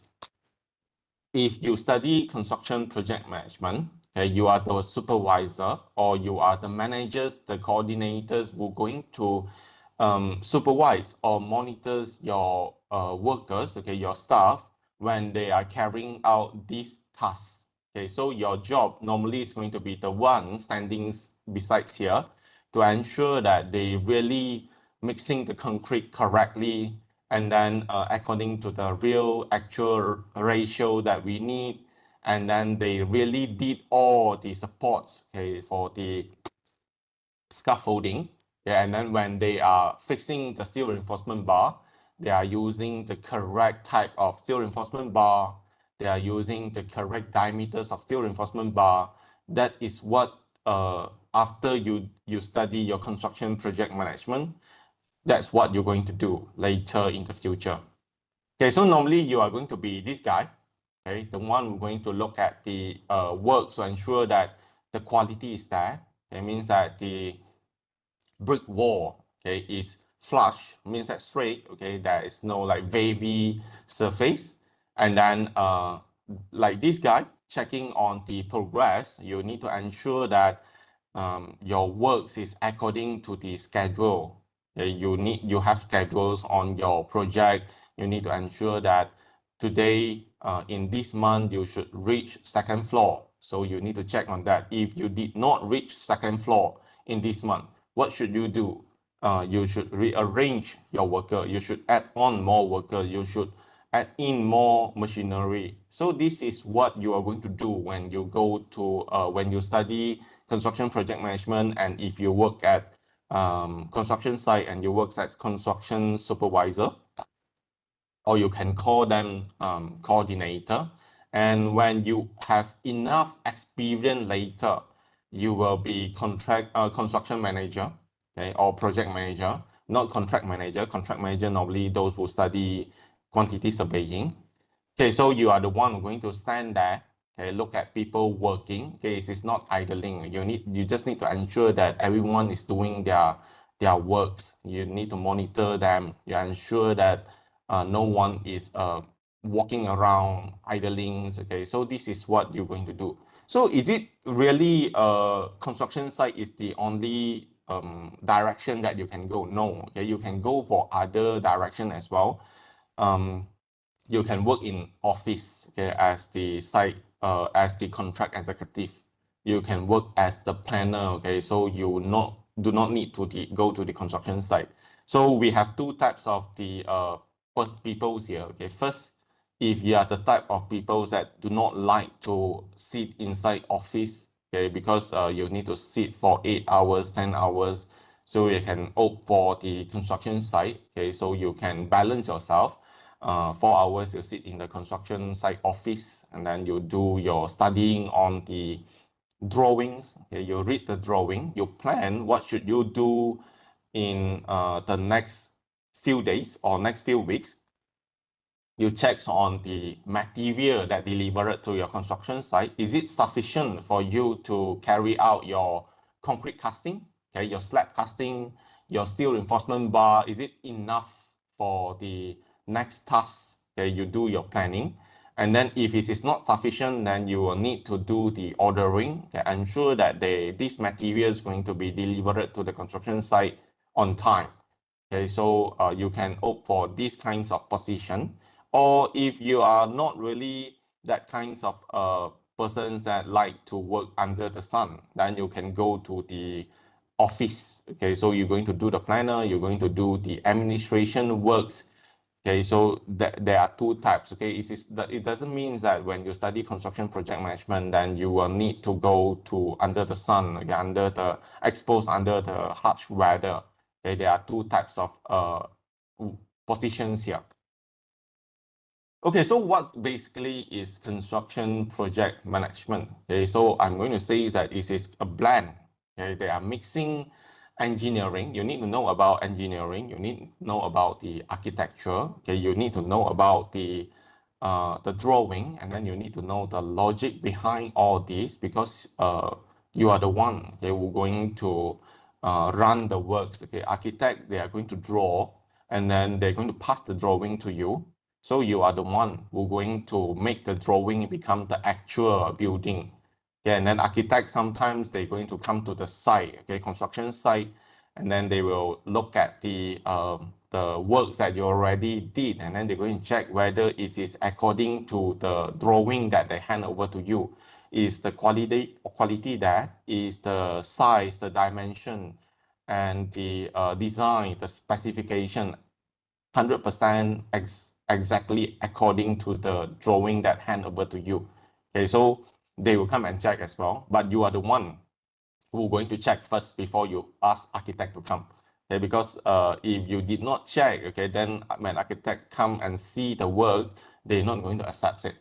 Okay, so and this is more to leadership. I'm going to say, okay, you need to coordinate with a lot of the people, okay, like the quantity surveyor, architects, engineer, supplier, your contractors. Okay, these people you will need to have a lot of the coordination, and it's cover quite varieties of the area. Okay, like planning, you need to plan on what are you going to do in the next few weeks, few days, few months. Okay, you need to plan. If you fail to plan, then you're going to fail. So that's why we need to have a good planning. Budget as well, because you need to ensure that your works is within the quality that desired by the client, and then you need to earn money as well. So you need to control the budget so that the money allocated to you, the budget that allocated to you, you are not going to exceed the budget. Okay, so you're going to earn money. Safety as well, you need to ensure that no one is going to have accident. Okay, especially in the construction site, it is quite dangerous. Okay, so you need to ensure the safety, you need to know about the contract as well. Because if you do not know about contract, you do the works that not related to you or not awarded to you, then you will be in big trouble, okay, because you are the one going to pay for that if it is not included in the contract. So you need to read the contract. And sustainability is, okay, we keep talking about sustainability. Sustainability means that you need to ensure that the works that you did, okay, is not going to bring significant pollution, okay, to the environment. Okay, basically something like that. And then you need to ensure that the future generation not going to be affected, okay, while you are enjoying the current resources. We hope that the future generation, they going to have the opportunity, okay, to enjoy the same amount of the resources as well. Okay, so in easier way, okay, construction project management is like the conductor of an orchestra, okay, the one who going to control, okay, the whole orchestra. You will need to coordinate people, you need to coordinate material as well, and technologies as well. So nowadays, it is not like conventional day, okay, previous day, we are not going to rely on fully labor or human force only. We're going to use technology. So what kinds of technology that we can use? We can use building information modeling. Okay, so this is the 3D model where you are going to visualize your 2D drawing. Okay, from just width and length, we are going to visualize it into 3D dimension like this one. Okay, so you are going to look into the detail, and then automation. Now we are trying to shift from relying on labor like the one that you are seeing now. If you pass by construction site, you're going to see a lot of people. We are trying to shift from that, okay, where we are going to do like manufacturing. Okay, so previously manufacturing industry, they are relying on a lot of the human as well. Now they employ a lot of the machinery. Okay, so we are going to try to shift on that as well. Okay, and then we're going to use artificial intelligence in machine learning, deep reinforced learning, in these kinds of things, okay, in order for us to reduce the manpower, okay, the labors that you're going to work at the construction site, and then you're going to use the machine to replace them. Okay, so there is no more like last time. And then, okay, so drone, okay, you fly drone, okay, and immersive technology means that you use this one. Okay, so basically that's all. Okay, so thank you everyone. Alright, thank you so much, Dr. Koo. That was a great overview from CPM. Alright guys, so before we move forward, we would like to share live update from our booth. Jom masuk you at DUP USM right now. So at the moment, sorry, we're facing some delay. Hello. Hello, Afan. Fadira, Dayang, can you hear me?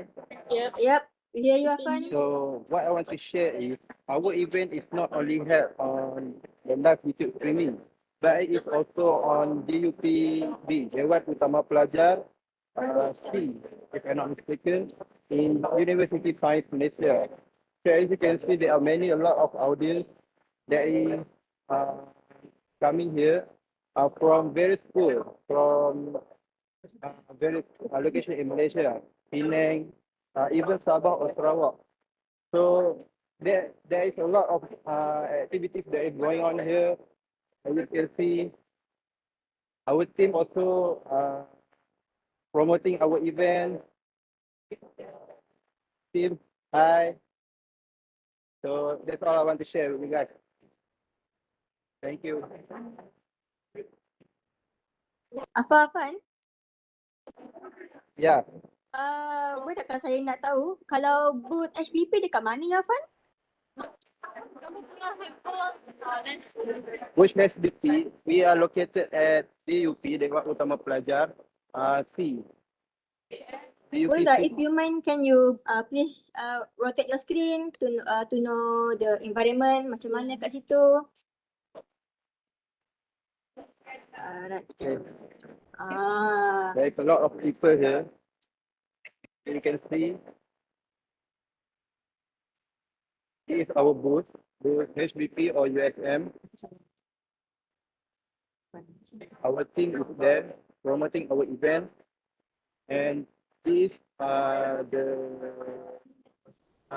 projecting our event also. Okay. Okay, thank you so much, Afan. Before we begin our next slot, let's take a quick break with another short video from our alumni. This screening gives you a glimpse of how creativity and planning come together in our design-related programs. So enjoy!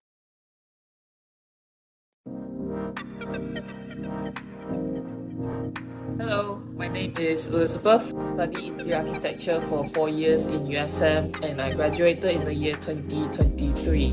Hi, I'm Chai and I graduated from the Building Engineering Technology course. I'm the 2024 graduate and I currently work as a precast engineer in Eastern Prefect, Malaysia.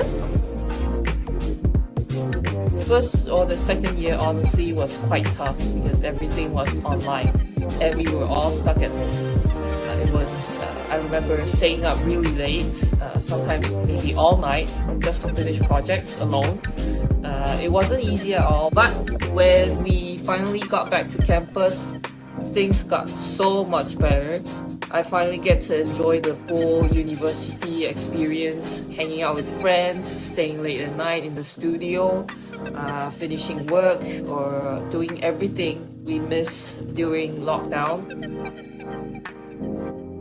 I would say they have many activities to keep you with your classmate really close because like we will organize like annual dinner, the Raya lunch, this and that. Our lecturer will bring us like to golfing, like you need to go to the Gua de Burong, like hiking, and then we will have like the water tubing. It's quite fun. You just have your lifebuoy and then you float along the river, and your classmates is everywhere on the river. And then we also went to Langkawi for our community service, Batu Fringhi for a day trip. Like it's just team building, like running around, got some games in the beach. So it's actually a very fun and enjoyable 4th year for me. I think group projects played a big role. You know, there are so many times we had to work with different kinds of people and that taught me a lot. You don't always get to choose who you work with and sometimes it's challenging, but over time you can learn how to communicate better, manage group dynamics, and then make sure everyone stayed focused on the same goal. It's something that I think really helped me a lot in the working world because you need to talk with all kinds of people working on all kinds of projects. It really equipped the student well in going into the construction industry because after I work and then compare myself to my colleague that know much about the structural things, but in the overall picture of the construction industry, actually, they didn't have a very good understanding of it. But for us, what also you can very fast to pick up. Also, we have many presentation, and then it's really helpful if you are you plan to interview for a job that you need to face your client. You actually need very good presentation skill, I would say, and this is what I learned during my uni days because like you going through like presentation after presentation, you know how to structure your idea well, you know how to elaborate your idea. Listen to your gut, go for something that feels right to you, and if you haven't figured it out yet, then that's totally okay because it's never too late to discover what you really want to do. And to sum up in one sentence, I'd say always imagine the light at the end of the tunnel. I would advise them to choose the course that have interest, so you will enjoy the 4 or 3 years that when you study, you will not feel suffer and you want to give up. If you don't have in like a specific interest or you don't have a preference, then I will encourage you to explore before you do your decision. Espresso. So espresso is actually very small cup, but it's a very strong coffee. So it's just like my HBP journey. 4 years is very short, but full of aroma, full of my bitter and sweet moment.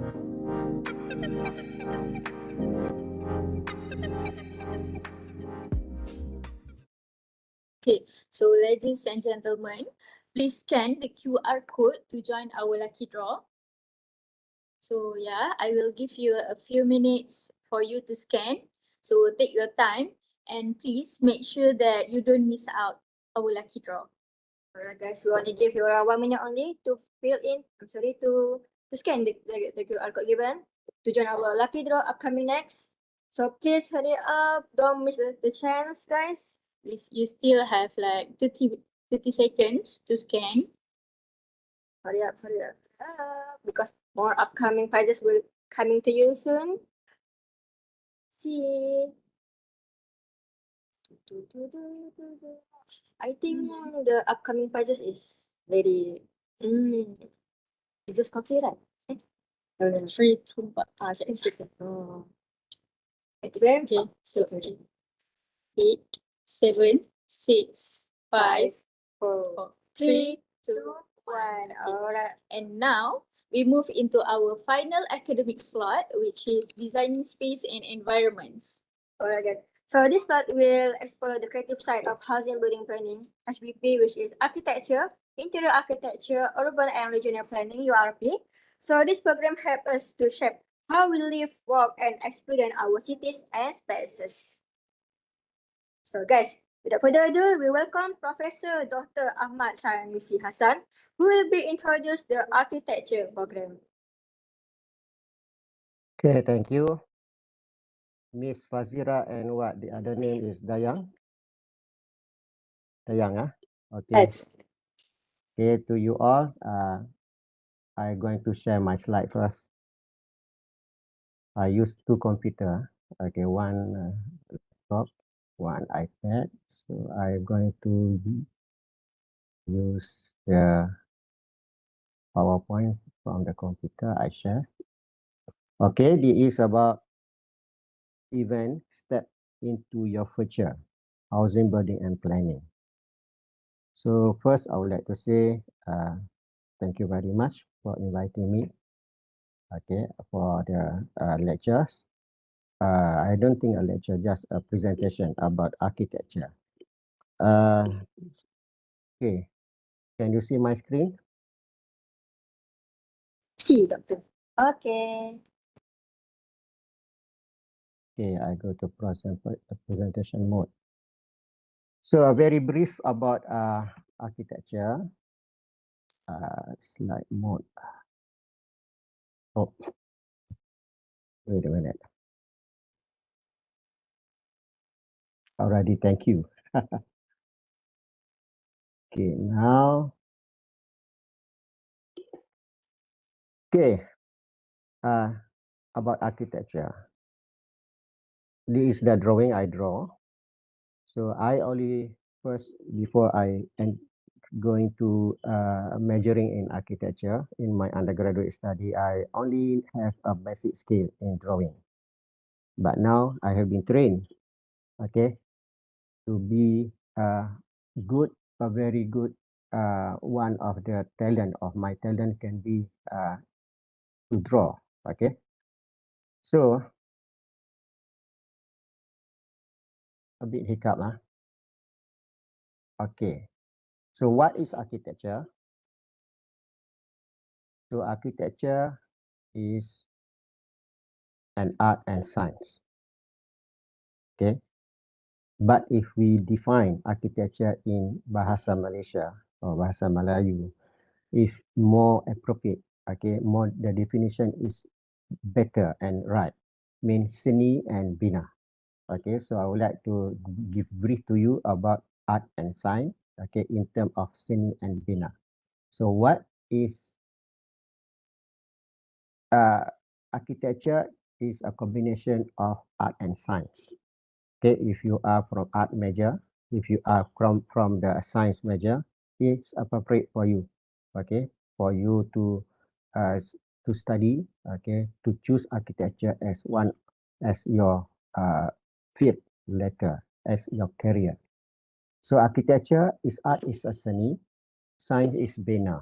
So you need a basic skill in seni art, and you have also will require you only a basic skill in science to bina. Okay, when you have seni, you have bina, so you use your art skill to build, to construct. So what is actually to basic skill of art? Because we're going to teach you first how to draw a building. Okay, using geometry, we ask you to use T square and set square, and also you can we also teach you how to do a making model. Okay, and creativity is very important over here. You need an idea. Of course, everybody has an idea. We will make sure that your idea progress. At last, finally, you can get a design with your own style. Okay, every people, every human being has their own his own style. So about art, another one, we concern about the human environment culture, because we build buildings, okay, in architecture for human. Okay, so their way of life, okay, their activities very important according to what they want to use. So the user become our clients. And then the other skill is a basic skill science. We teach you about how to draw with the accurate dimension, the building. And the second one, the structure, the building structure. Okay, this one about calculation. We only need only a basic skill how to calculate. Okay, so you have a basic math is already enough, sufficient for you to venture in this field, architecture. And we also concern in science, okay, about climatic environment. Okay, climate. Okay, how to make our building livable. Okay, so satisfaction. Okay, comfort, thermal comfort. That means everybody who live inside our building, we design live comfortable with minimal requirement to have a condition or lighting. We use try to teach you later how to build a building using a natural lighting and or the natural passive design, that is using air ventilation, okay, wind, and etc. And also we going to teach you how to choose your material, building material. What type of material you think the best for your building. So all these only require a basic science, not really venture in a very complex science. Okay. So this is our always the student going to be equipped. Okay, once you go to your career as a student, okay, in architecture, we're going to equip you with a drafting table. So we're going to teach you how to use T square, set square, and mechanical pen, okay, with the lightweight type of pens, so we can uh, uh, nurture you, okay, how to draw, okay. And of course, the other one is how to making a model, okay. So during the early part of year in undergraduate, year 1 and year 2, even year 3, to making model is one of your exercise to do. So it's very fun, okay, because we communicate among ourselves with the studio master or lecturers and the student using graphic communication. Graphic can be drawing, can be a model, Okay, and also can be using computer. Okay, you're going to learn also use the Autodesk software, which is very important and very popular worldwide.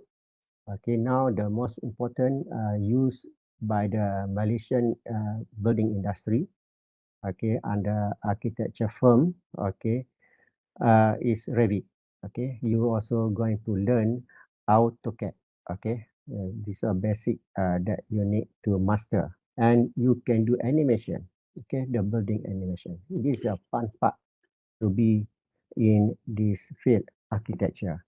So we also going to nurture you about BIM, Building Integrated Management, how to manage in the construction of the drawing and later building dimension.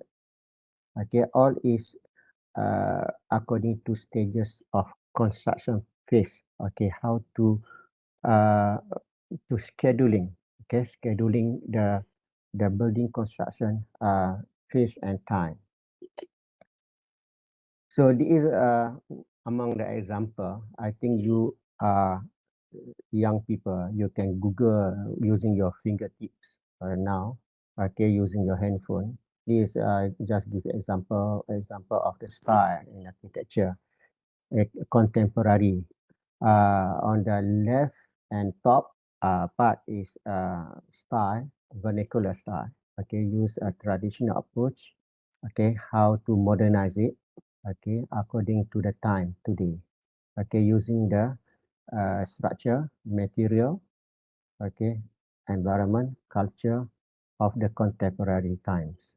And then you can see at the right, at the bottom, also we can assume this one as a bit geometric, okay, a bit high tech, okay, mostly using modern materials, okay. And then this one among the fashion or style, very fashionable among the student, okay, architecture today, okay, famous architect Zaha Hadid. Uh, uh, she is very famous, okay, in design, okay, architectural building. Okay, we call it as parametric style. Okay, and even you can design if we do have a limit, okay, in the design. Once you become an architect, you can design as tall as you can, okay, the building. The left example, I think Merdeka One, okay, also in Landmark 81 in Vietnam, Petronas Tower, and the TRX, the Exchange 106 in Malaysia. So Malaysia is one of the heaven, okay, of building constructed, okay, with a very fashionable style in the world. And we are now the third, I think the third or fifth, I don't remember, something like that, the highest numbers of skyscraper in the world. So this is the place, okay, if you want to embark in architecture as your career later. So this is our studio. Okay. If you join the studio, this is a Master of Architecture studio, and we have an undergraduate. I show the Master of Architecture studio because I'm now coordinator final year. Okay, Master of Architecture. So architecture consists of two parts, part 1 and part 2, to become an architect.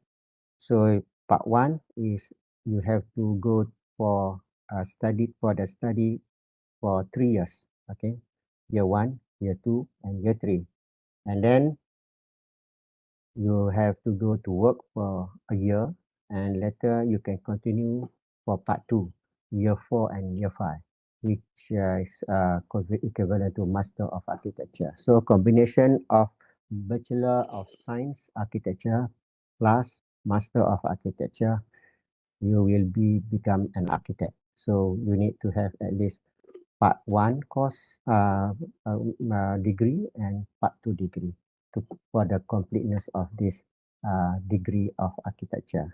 This is our studio here. Okay, we have the what we call the logo IDEA, idea, because USM is a science university, so we integrated our design and in environmental architecture. So it means IDEA is integrated design environmental architecture. Okay, so mostly we try to uncover all the subjects of talks, okay, in scientific answer. So this is a year 4 studio. Okay, we have a studio class. Okay, you have also a drafting table. Okay, I show you before in the 2 slide before. So you're going to do presentation about your project. Okay, part of it teamwork, part of it individual works. Okay, and this my class. Okay, this is year 5. Okay, Master of Architecture. And this is during the CREET session. Okay, other lecturers also involved in the CREET session. So the student will individually, we train you all. We're going to train you all if you interested in architecture as your career, how to present. Okay, present your building project, your ideas, your drawing, your dimension, your basic skill in art, your basic skill in in science. Okay, in an accurate dimension, because your building going to be built by the contractors. Okay, that is very important. Okay, will be used by the quantity surveyor to know the cost. Okay, will be used by the interior architecture to make a good interior. Okay, and we also learn, we also teach you how to do the interior thing also. Okay, even though it's not our specific in our top courses, because many architects also have what we call it a license in interior architecture among our lecturers also here, as well as in architects in the building industry. So this is a presentation by the student here. Okay. It's another one, our studio. Okay, by the industrial CREET. Okay, so we are also invited architects from industry architecture firm to come, okay, and give a CREET session to you individually. Okay, so you will be a person something after the graduate, you will be somebody know how to do presentation, how know to express your idea, your talks. Okay, what the building you design. So I would like to say thank you very much. This is about my brief presentation. All of these are architecture lecturers here. So thank you very much. Thank you, Professor Sanusi. That was a fantastic sharing, full of creative passion and design inspiration. So dear participants, if you have any questions, please feel free to drop it in the chat box. Okay, so without further ado, let's invite Dr. Shamila Hani Harun to present Interior Architecture program. Assalamualaikum. I will share my screen. Okay. Hope you bear with me because I will be explaining on the interior architecture. Hold on.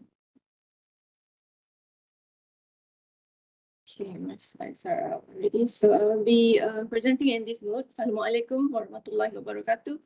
A very good morning to everyone. My name is Dr. Shamila Hani binti Harun. Today I will be doing a promotional talk on Bachelor of Interior Architecture. Okay, so I hope you stay with me. And who knows, you might apply and become a student in interior architecture because it will be fun working with all of our lectures, okay, in interior architecture. So next is the program overview. This is the introduction to the program. The Bachelor of Interior Architecture is dedicated to exploring innovative interior design solutions So this program emphasizes a harmonious blend of aesthetics and practicality, providing the students with the skill to create functional, beautiful spaces. The students engage in hands-on projects, okay, and then theoretical learning and design technologies, preparing them for a successful career in interior architecture. Okay, next we go to from student to professional. Of course, you'll be learning in interior architecture for 4 years, okay, and 8 semesters. So these are the courses that you'll be taking, which is core courses, 103 units, elective courses, which 21 units, university courses, 19, and the total is 143 units altogether. So next we got the curriculum heights. Curriculum highlights, sorry. The table summarizes key courses, which is these are the core courses that you'll be taking for 2 semesters, for semester 1 and semester 2 for 8 semesters, which is 4 years. Okay, so you have building construction, you have interior architecture 1, which is a studio. So you'll be engaging in the studio for year 1 to year 4. So you'll be learning from hands-on projects. So you will be handling lots of projects and hands-on projects, which is manually. And then for the second year, you'll be doing the graphic design in computer softwares like 3D Max and SketchUp, AutoCAD, and etc. So you'll also be learning ergonomics. So I'll be teaching ergonomics as well. And then you have building services, exhibition, and display. So these are the 22 courses that you'll be taking if you enroll as a student in interior architecture, and the total unit is 103. Okay. So you also have elective courses, which is 10 courses altogether. So the total unit is 21 unit. You'll be taking principles of construction economics, introduction to the environment and human settlement, environmental science 1, and etc. Okay, so you'll be learning all this to become a professional interior architecture. So also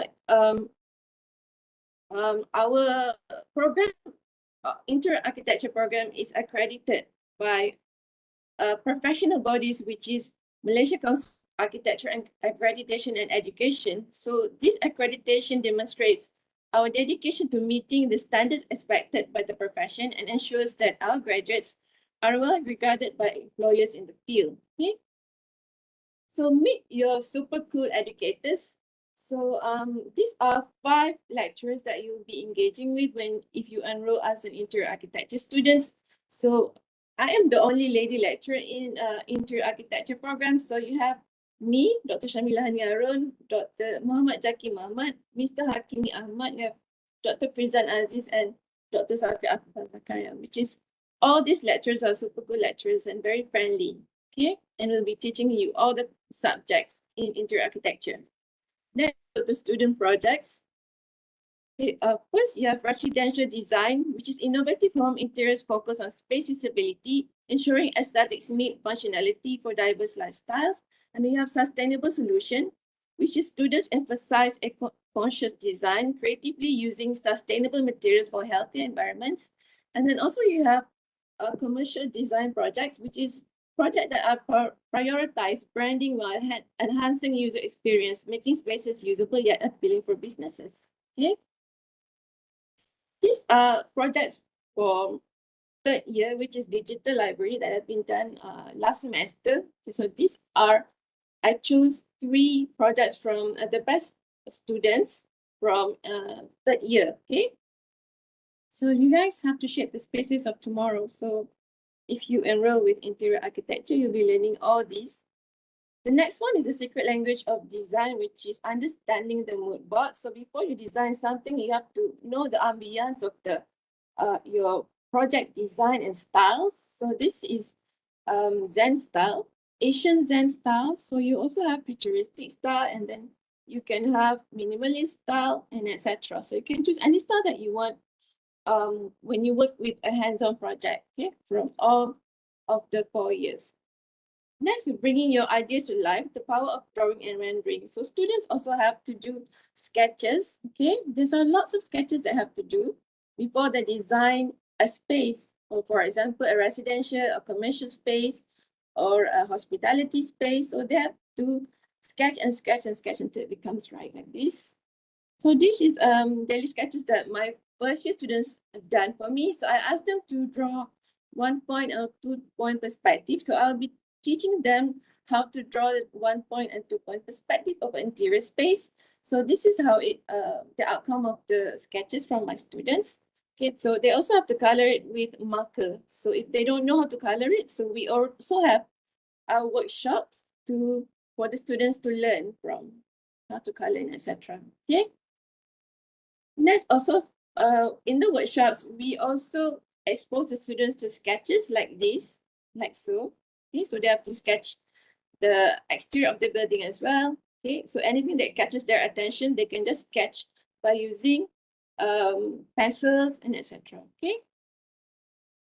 The art and science of furniture design. So I also will be teaching furniture design. This is one of my students' work, which is modular systems in furniture. So it's a flexible modular system for furniture design. So also she come out with her concept and ideation sketches. So you can keep it or you can open it and become a working table like that. Okay. Next is also when you want to visualize something from a technical drawing is a bit hard. So when you first engage as a student in first year, so what you can do is you have to illustrate it in the model making in interior architecture in whatever projects that you are engaged on. For example, this is a residential. Okay, so for every space, they make a model out of it. So they understand the space better if you make a model like this. Okay, so you have lightings and etc. You can use perspex, you can use parcel width for the base. Okay, and then you can use lots of other materials to make the furnitures as well. Next, of course, if you are feeling stressed, we're going to take you out for academic trips. Okay, also, it's not just local academic trips, but also we will take you outside, which is international academic trips to, for example, like Thailand, Taiwan, China, and Japan. Okay, so one passport per student. Okay, next, if you feel stressed, again, maybe the ones who are like sports, you can play in the tournaments, or you can go for competitions like this, okay, like the football competition or netball competition. You have volleyball, so you just engage in one and you'll be happy if you win some prizes, okay, and be proud of it. So we also have competitions throughout the years. So these are example of competitions, which is a competition from Student Saturday, MIID, which is Malaysian Institute Interior Design. So that is a dancing competition, and we won first prize. So another one is a design competition, which from Thai Cuisine, our student, she won first prize also, and my student engaging in InterVarsity International Design Competition in 2021. So he won a second prize for the furniture design. Okay, this is under me. Okay. Next, of course, you have so many activities in interior architecture. One of them is makan-makan or potluck. Okay, so we have lots of potluck throughout the years, like a raya potluck, like Chinese New Year potluck, okay, and etc. And also, you can expose yourself to presentation in the exhibition. So on the far right, you have the site visit. Because before you design something, you need to go to the site visit and measure the site or the space that you're going to design, and then come back and draft your designs and etc. Okay, and at the bottom on the left side is you're doing outdoor sketches. Okay, so you want to unwind and relax, we take you out. Okay, and then do your sketches outside. And also in the middle at the bottom below is the dancing competition that we have in Student Saturday competition in 2019. So these are students dancing on the structure. So they are just posing on the structure that they have last time. And on the far right, at the below, is the exhibition poster that is done by the students for the final year. So final year, you have to present your work for the industry to come and value your work and assess your work. So you have, we'll be doing posters for the final year project and etc. for exhibition. Okay. So of course you need to polish, we will polish your public speaking. So if you are scared to speak in front of the public, you can go for public speaking. Also, there are courses that can teach you how to speak in USM, and you become a good speaker. So because in the end, after you finish your courses, not just you have to be good at presenting in front of the lecturers, you have to also be good to present and talk about your design after you finish your study, for your study, and when you go out to work in the industry. Okay, so because the client will buy your design if you know how to speak well. Okay, so you don't just paint a good picture, design a good picture, okay, design a good furniture or an interior space, but you also need to be able to speak in front of the people and try to attract their attention to buy your design as well. Okay, so next, don't worry about career opportunities, because there will be a lot of career opportunities for interior architecture when you go out after you finish your study. So industries for graduates can find positions in various sectors, including residential, commercial, and retail design. Okay, and then potential job roles, you can become interior designers, spatial planners, or design consultants, offering expertise to diverse clients and projects. So don't worry about the career opportunities, because there will be lots of opportunities for interior architecture. Okay, so the key skills developed, the essential skills for success. Okay, the Bachelor of Interior Architecture program nurtures vital skills for a successful career. Students gain critical thinking abilities, fostering innovative solutions for design challenges, and of course, you need creativity to emphasize to cultivate unique artistic visions. Technical proficiency is developed through hands-on learning alongside project management skills that prepare graduates for industry demands after you've done your 4 years. So don't worry about it. You become a professional. And then the conclusion or final thoughts, the Bachelor of Interior Architecture program equips students with the essential skills and knowledge necessary for various career paths. Graduate leaves with a strong foundation in design principles, hands-on experience, and a deep understanding of spatial dynamics, preparing them for success in fields ranging from residential design, commercial design. So I think that's it from me. Thank you so much. So I hope you enroll with interior architecture and apply to become interior architecture student. Okay, see you. Thank you so much.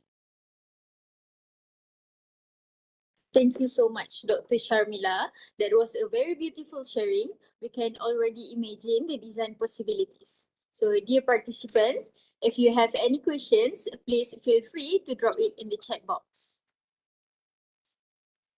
Okay, ladies and gentlemen, before we continue with the URP speaker, let's take a look on this upcoming video.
Ladies and gentlemen, finally we welcome Dr. Diana Muhammad to introduce urban and regional planning. Right. Assalamualaikum everyone. Can you hear my voice loud and clear? Can someone Yeah, confirm on that? Doctor.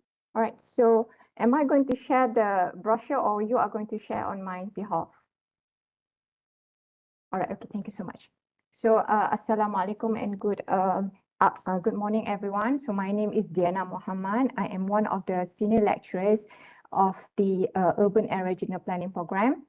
So basically, what is urban and regional planning? It's all about, developing or creating an area, right, that is comfortable, that is healthy, that is beautiful, and that is efficient for all of you to live in, for all of you to work in, for all of you to play in.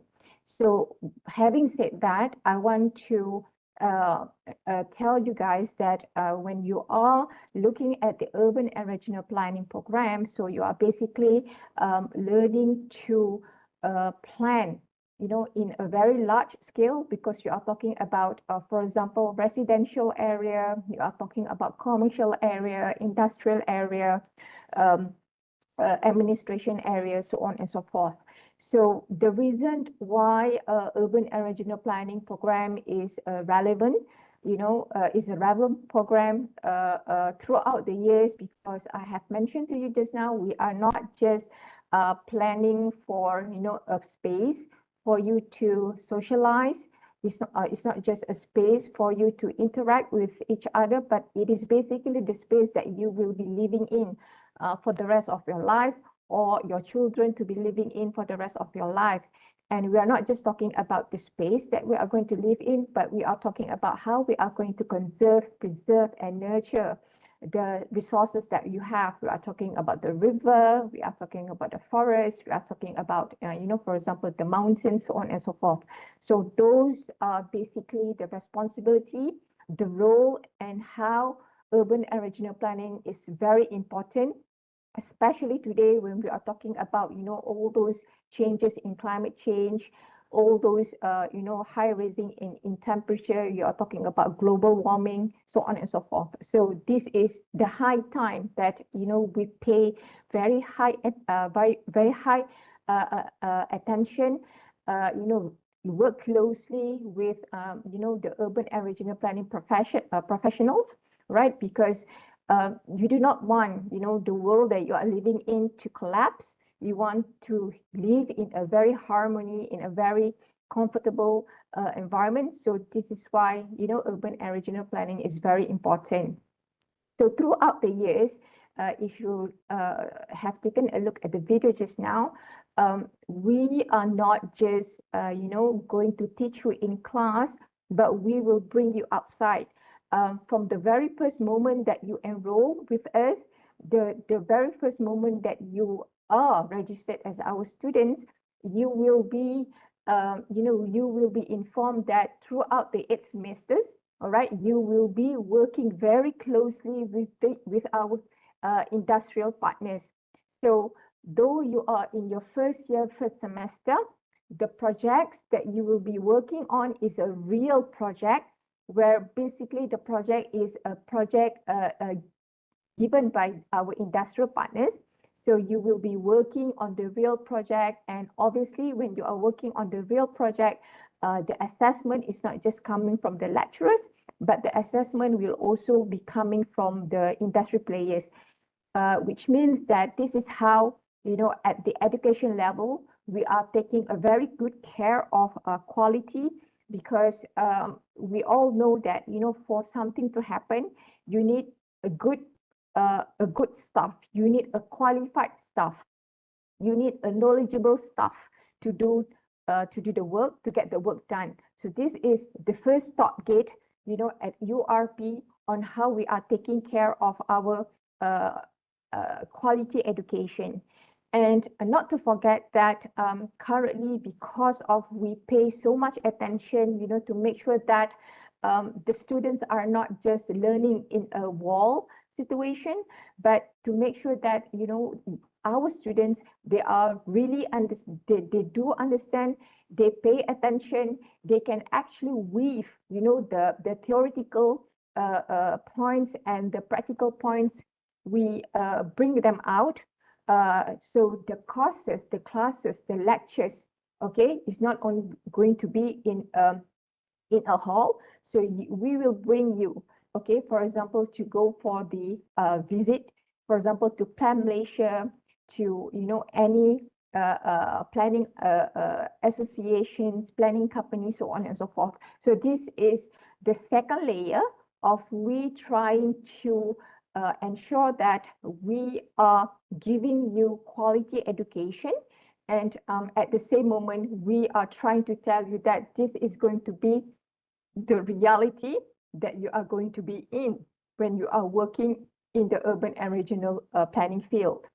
So having said that, I'm not, what I'm trying to say is urban and regional planning is a field, right, that will ask you not only to have a good communication skills, because, you know, a good town planner does not only have the knowledge in planning a space, but a good planner also needs to have, you know, a good communication skills, because with regards to urban and regional planning, you are not just, you know, responsible in terms of designing, in terms of creating, in terms of providing a good environment for people to live in, to play in, and to work in, but it is also our job and responsibility to make sure that people understand why we are planning in a such way.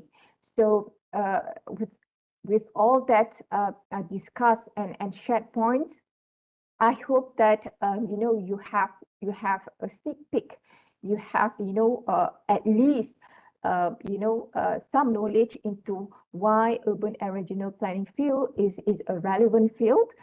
We are not just only asking you to be a physical planner where you just design, you know, for example, the development plans, but at the end of the day, what we are trying to achieve here is that we want our students to be a physical planner that can also provide, you know, alternative solutions, that can also provide relevant and effective solutions that is on time, that is highly needed, and that is, you know, highly sustainable to the situations that we are living right now. So once again, why you have to choose URP at USM? We are very close, we are closely located to the UNESCO World Heritage Site, which is in Georgetown, and we also really closely located to the Penang Hill, which is also another UNESCO Biosphere Reserve site, where these sites actually give us a significant boost, where you know, basically these are the living lab for all our URP students to understand how you are going to plan, how you are going to design whatever the ideas, whatever the proposal, the development proposals that you have. But you have you know, but at the same time, you are taking into consideration, you know, all the heritage values, all the conservation values, all the environment values, so on and so forth. So with that, I hope that I have do justice to the program in terms of promoting our urban and regional planning program to all our potential students. And I hope that, you know, you do pay us a visit at our website and take a look, you know, at whatever the information that we have provided on our website. And should you have any further questions related to the entry requirements, related to, you know, for example, the syllabus, so on and so forth, do not hesitate to drop us, you know, an email, to drop us, you know, for example, any questions. And we are very happy to answer, to attend to whatever the inquiries that are given. With that, thank you so much, everyone. Wishing you a good future ahead and wishing you a good day. Thank you. Thank you so much, Dr. Diana. That was very informative. We learned how cleaning shapes the entire community.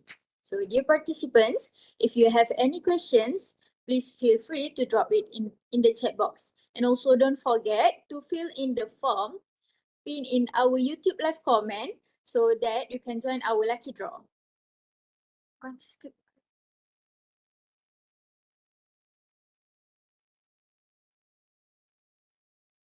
Ladies and gentlemen, we now move into a very special session from a real professional in the field. Let's welcome professional architect Tan Bu, who will be giving us a glimpse into real-world working of architecture.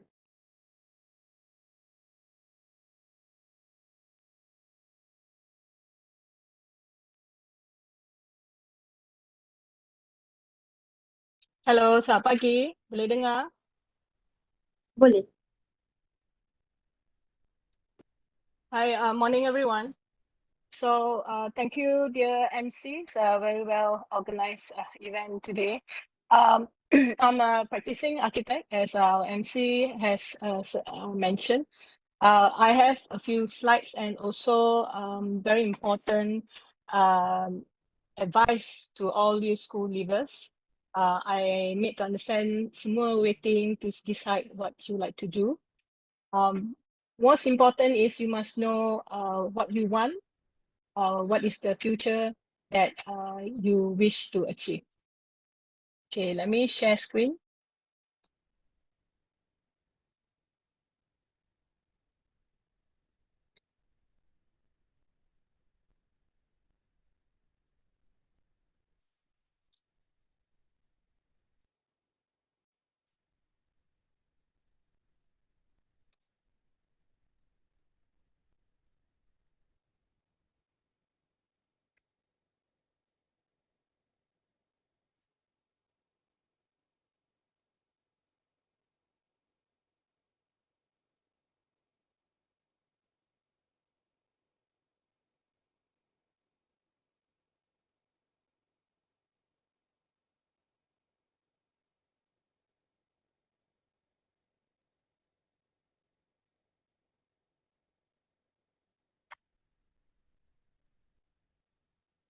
Okay.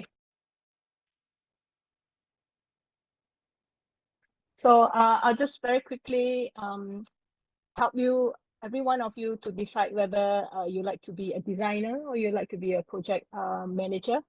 Because I believe by now, the whole morning, you have heard from all our disciplines of HBP.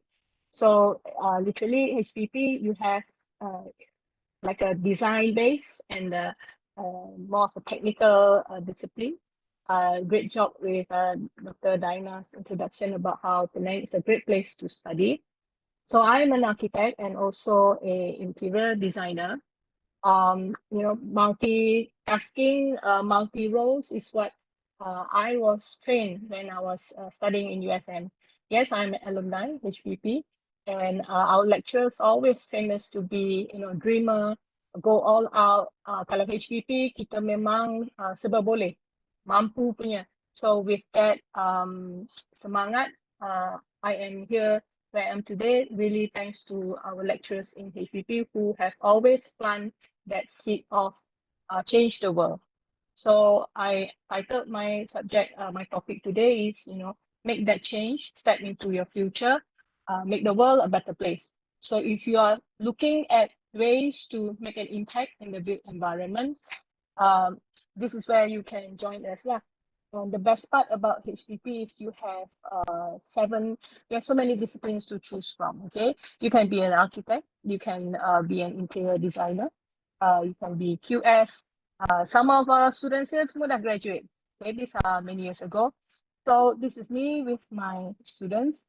I treat my students like future leaders, one at a time, and I teach them and plant the same seed as how my lecturers used to tell us that kalau HBP memang tak takut. We are always able to do 10 things at one time.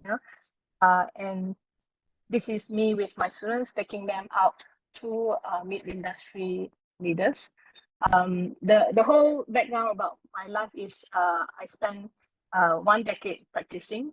Then I returned to teach in USM now because I returned to where my alma mater is to continue that tradition of continuing excellence in HBP graduate.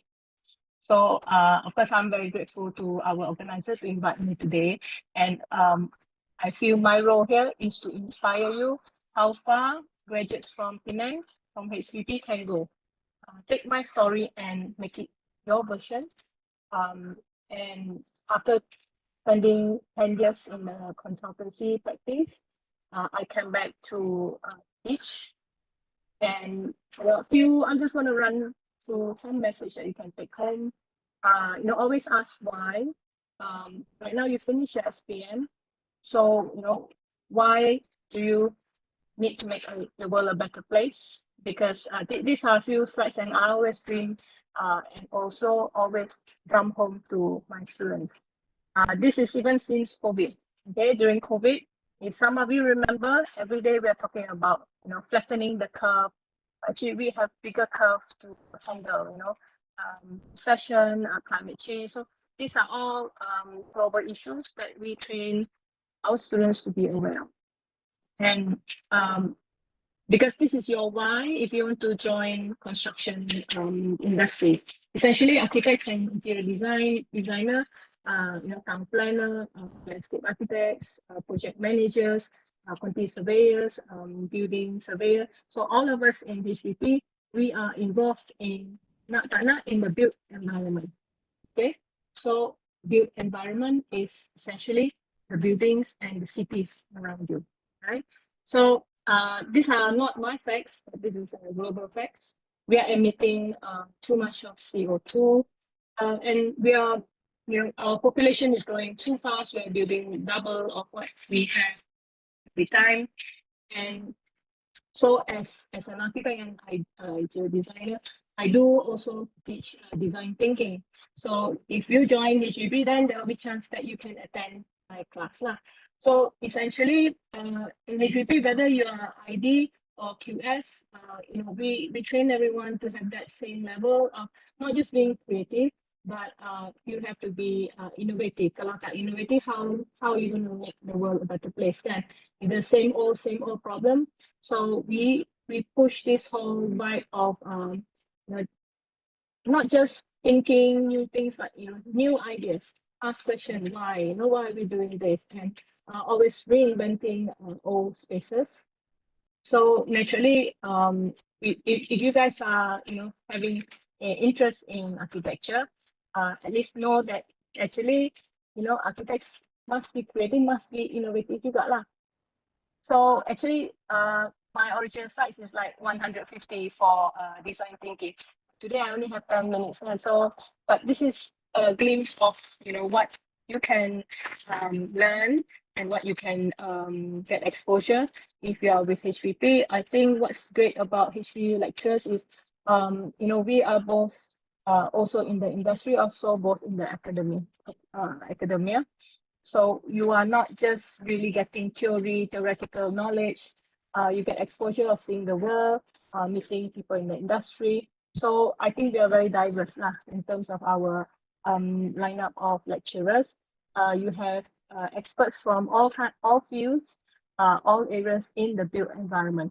And that is the unique part about HBP. If you look at other universities, we have the most diverse multidisciplinary lineup. So there's a bit of how, if you're in Penang, okay, if you're in Penang, these are the impacts that there's a sample of what you can do, if you are into changing the world, one building at a time. We can't change everything at one go. Making an impact, creating spaces, and buildings that are all transformed into something new.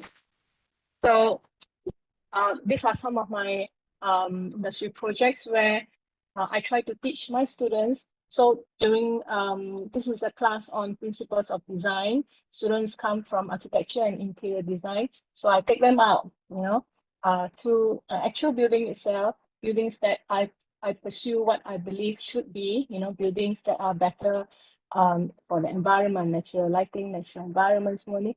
So rather than just teach in class, kita bawa students to go out and visit. This is also an example of how old buildings, abandoned, a lot of these in Penang, can be transformed into a jewel, a landmark building through the expertise of professionals like architects, interior design, QS. But to have a building complete like this, architects alone is definitely not. It doesn't complete the whole team. You need contractors, you need project managers, you need QS, M&E, CNS engineer, and then you have interior designer, semua ni lah, and landscape architect. And all these disciplines are what we have in HBP to make dreams like this come true, right? Some of these are from my public talks of how old buildings can be changed, can be transformed into a new, positive, transformative community space. And ini just to give a vision of how old buildings can transform to pelbagai guna. So as students at school level, Form 5, cuba, find a quiet place and ask yourself this question, where you want to be. If you love Penang, then come to Penang and USM. That is the best place to be. I say this before, honestly, I'm from Penang. I traveled the world, but I still come back to Penang because this is where I feel is the one that has the best balance. Okay, and who do you want to be? And how do you want to make change into the world? And always find your why, and then what is the most important thing in your life. So sometimes when I look back, when I just finished my Form 5, it's not easy to decide your crossroad. Okay, so all you need to be is be honest with yourself, be original, think of what you want to do, and at least that can you can follow your intuition of what career direction that you want to be. Okay, so at the bottom of it all, whatever that you choose, have faith and believe into your intuition. Okay, every one of you deep down, you know what you want to do. Okay, whether you want to design, you want to create beautiful things, or you want to save life, or you want to create buildings. Okay, and once you have that rough idea, you just look for courses that align with your strength. Okay, then after that, don't be afraid to just follow your intuition, because your path in your life, it will lay out according to your ambition. Okay, just as long as you must not stop dreaming. You kena selalu berangan, kata, so what you want to be, who you want to be. If you want to achieve, certain amount of wealth, whether you want to be famous or you want to be rich, go dream big, all right? And then write it down on a piece of paper, and that is what that will drive you. Because the life that you see I have now began with that simple daydreaming by a river, And so never be afraid to follow your heart. Buat aja. Kalau you rasa you want to do it, okay, just do it. Important is you must know how to listen to that voice in you. Okay, so I always like to end with this girl, having this kind of a power statement, because you guys need to empower yourself, and I wish you all the best, and hope to see you in HBP next. Okay, that's all. Thank you. Back to MC. Thank you so much, Ayrton. There was such an inspiring sharing. You are so sure that many students are motivated to follow in your footsteps. Alright everyone, it's time for one of the highlights of our event, that is our industry speaker session. Alright, yes, Fazira, we are super excited to welcome Mr. Muhammad Farhan Shajahan. He is one of our very own alumni from Building Engineering Technology, BEST, formerly known as a BTech, and he graduated way back in 2014. Right now, he is working as a construction project manager. So let's get ready to be inspired. Let's get a big virtual welcome to Mr. Farhan.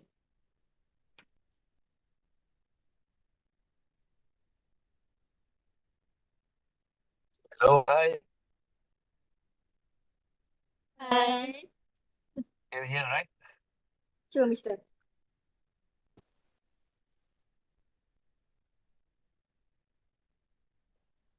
Okay. Bismillahirrahmanirrahim. Assalamualaikum and very good morning, almost afternoon already for sure. So I think most of us are like to be hungry already.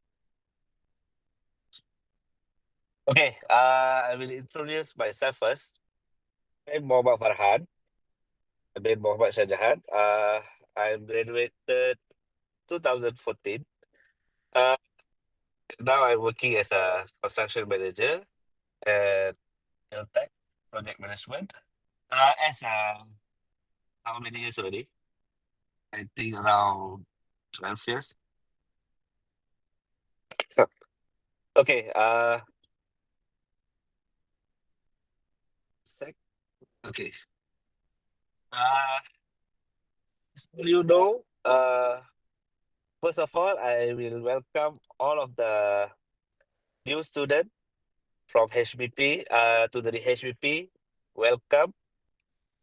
I want to congratulations to all of you because you are what do you say? You already reached the university.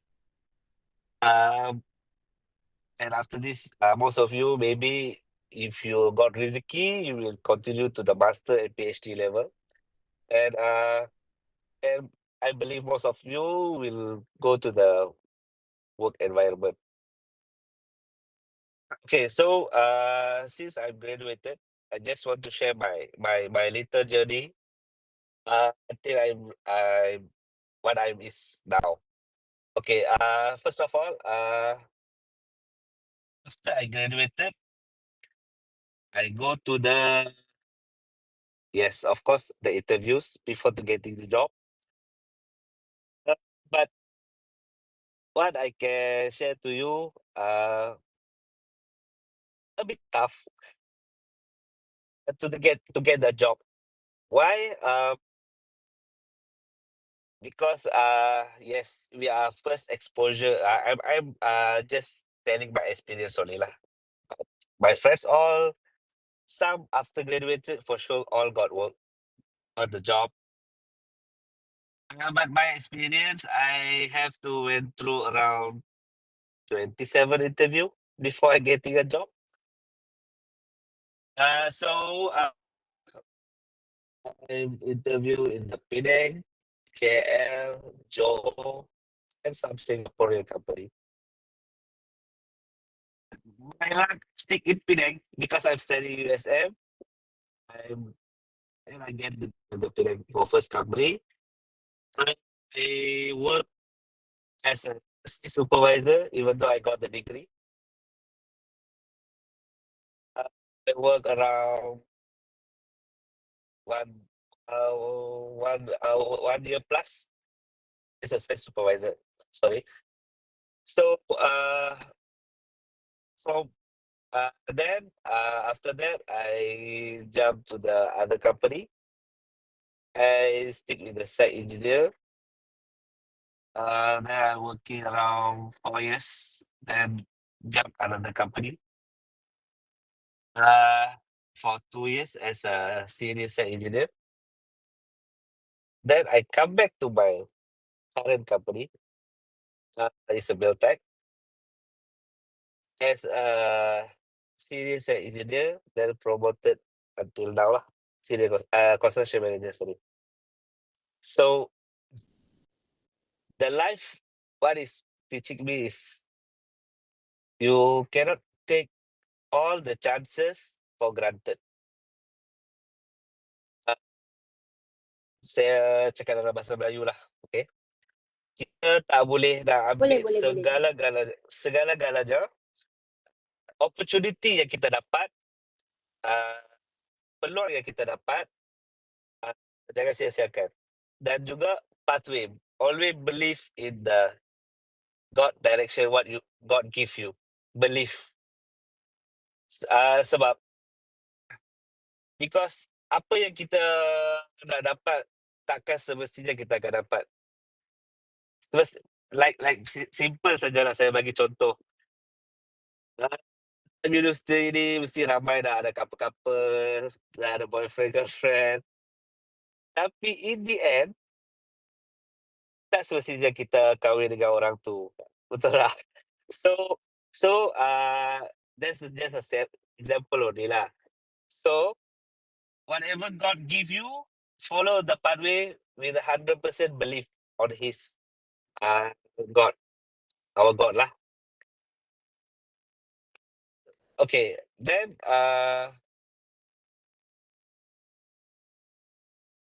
from this journey, saya almost 11, 12 year.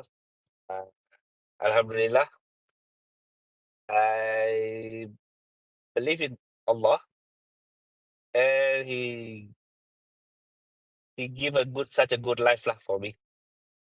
From what HBP, from HBP. Okay, that's roughly about my journey. Okay, then next I will share with you why I choose HBP. I believe some of students have a vision. Okay, I want to become an architect. I want to become a quantity surveyor. I want to become a construction manager, project director. I think, and some of you maybe in the direction to do the own businesses, renovation, or any related for construction companies. So keep dream big. So why I mentioned is HBP is different from other universities. Because we got some 7 principle, I think: architecture, interior design, build tech engineering technology, quantity surveyor. Because all of these disciplines are what we are working in the construction actually. So from here, when we have the roughly HPP given us what is we will what we will face on the reality. We have to deal with the quantity survey or the prices. We have to deal with the architect for designing. We have to deal with the management consultant and the boss. Okay, so HBP from the start, they united all of the disciplines in the reality course. Di mana kita sekarang ni semua benda ni kita akan face dekat reality, dekat construction nanti. Construction, even though consultants, kita kena deal dengan semua disiplin-disiplin ni untuk menjayakan satu-satu projek. So sebab tu bagi saya HBP ni special. HBP ni macam saya percaya semua rakan-rakan dekat HBP ni dia takkan kawan dengan kawan dia saja. Maksudnya quantity surveyor dia quantity surveyor saja. Architecture dia architecture dia, tak ada. Mesti macam mana pun kita kena jumpa kawan-kawan daripada course lain untuk ambil subjek certain subjek. So okay. Sebab tu bila kita ada exposure pasal benda ni, that we have to work some days with all the parties. So kita akan dapat roughly figure, okay, macam mana kita buat discussion, macam mana kita buat project. Dan dari situ macam mana kita akan discuss kat site pun akan sama, akan ada argumentative. It's normal. But what HBP give, dia daripada beginning stage dia dah bagi tahu dah that this is what you will face in the working environment later. Okay, this is roughly why the HBP is different from the other university courses. And the next most memorable HBP experience, I think HBP is molded me. Sebab apa? Most of the time saya memang spend time dekat studio je. Dengan semua ni. Even tu tak ada kerja pun saya akan duduk studio je. Saya akan lepak dengan member-member dekat studio Aki, dengan studio QS, studio project management, building surveying. So, this is type of bonding lah. Memang kita daripada first year sampai saya grade, sampai even though sekarang kawan-kawan saya semua kita orang semua keep in touch lagi. Even though masing-masing dah kerja dekat tempat-tempat lain, Johor, KL, Sabah, Penang, Singapore. So ada yang dah lompat field lain pun ada yang dah buka company sendiri pun ada. So HBP ni dia macam mana? You dapat peluang belajar, then you enjoy it. You jangan rasa pressure. I know some of you will come from different background. Akan ada masalah-masalah tersendiri. Everyone ada masalah. Everyone ada masalah. Semua orang tak ada cakap hidup ni senang. Even tu budak 2 tahun pun dia ada masalah. Mak dia tak bagi telefon, mak dia tak bagi ni. Pun dia ada masalah dia. So, tempat belajar ni satu-satunya tempat macam kita lupakan masalah-masalah dunia, then we enjoy our life. Main futsal dengan kawan-kawan. Enjoy the studies, enjoy the trip. So, sebab after you go to work environment, you mungkin tak dapat most of flexibility because you have to face reality. Saya bukan menakut-nakutkan, I just share my experience saja. Sebab when we dah pergi ke work environment, kita dah start kerja, yes, we earning money. Yeah, kita memang earning money. But eventually, our life dah restricted sikit. Maksudnya, we have to work 8 to 6. Then balik dah letih. Mungkin tak ada family time. Mungkin kita rasa macam nak keluar makan dengan family pun kurang sikit. Dengan wife, dengan husband. So, kita dekat universiti ni betul-betul 100% time kita. So, even though saya cakap you all enjoy, play, studies tu jangan abaikan teruslah. Finish your degree, get your degree. Sebab without degree, okay, memang orang cakap, alah, kita SPM pun dah boleh dapat duit, boleh join TikTok affiliate lah, boleh earn some money lah, apalah. Yes, but nothing close to your knowledge. Sebab in the end, orang akan tengok you punya, orang respect you in the real future based on what you have background, what your background. Maksudnya you punya degree, you punya masters, you punya PhD. Orang akan tengok daripada situ. So, sorry to interrupt you, Mr. Farhan. Okay. I Yes. think we are a bit cramped in time. Can you wrap Okay. up a little Oh, bit? sure. Okay. Thank you. No problem. Okay.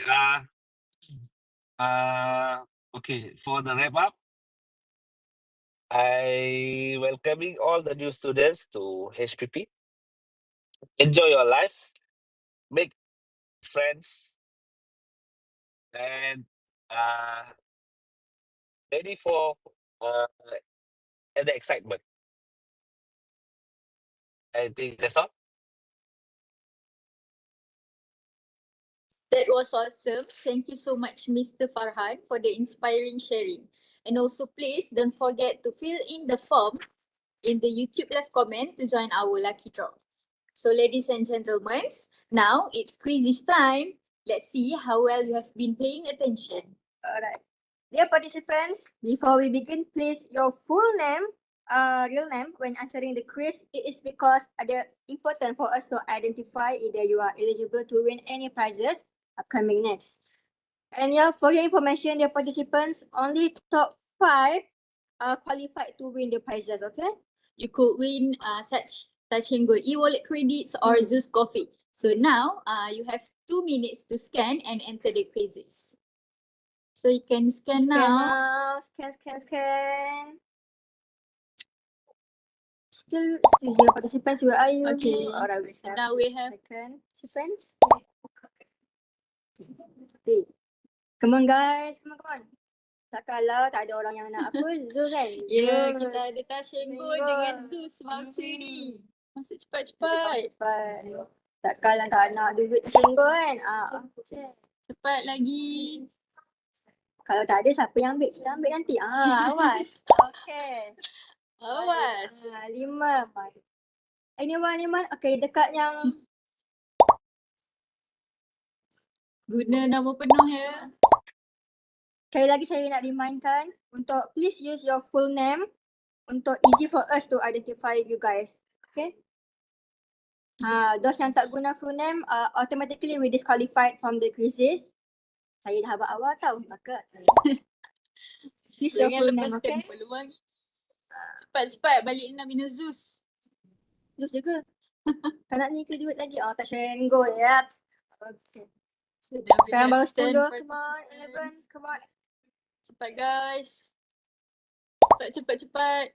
Reminder again to use your full name. Kalau tak guna nanti korang menang, kita orang tak boleh bagi hadiah. Those participants yang gunakan short name automatically we disqualified from these quizzes ya. So I dah remind. Please guna your full name. Apa nama? 16. Okay. Participants, come on. I nama dia. Okay. Bagus, siap simpan nombor matrik. Bagus. Okay. Baik. Come on, participants, come on. Okay. Yang ada dekat booth di UPC sana pun boleh join sekali. Boleh scan dan join quizzes kita sekarang. Okay, 23 participants. Gently reminder to use full name. Those yang pakai short name kan automatically disqualified tau from the quizzes. So please use your full name in order for us to identify either you guys boleh win or not for the prizes. Okay, ada lagi. Cepat-cepat scan. Kita ada Touch and Go e-wallet dengan Zeus coffee vouchers. And we will choose only top 5 only.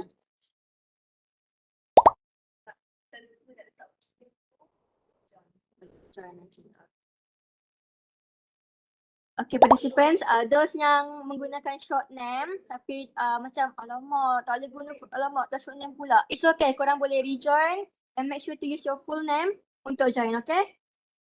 And kita orang nak bagi tahu those dekat Dewan Utama Pelajar C USM yang sekarang tengah berlangsung di sana, boleh juga join untuk mendapatkan hadiah dengan menggunakan scan QR untuk mendapatkan hadiah juga. Okay, tapi sekali lagi untuk menggunakan nama penuh anda. Okay.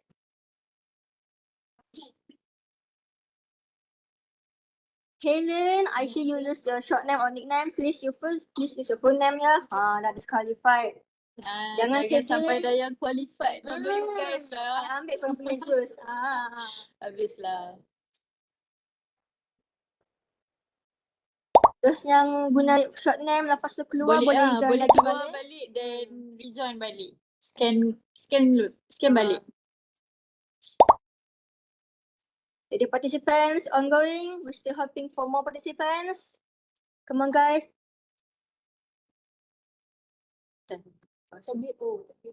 Okay. Unfortunately tak boleh rejoin tak. Boleh start. Jadi participants. Let's start dah tu. Press start.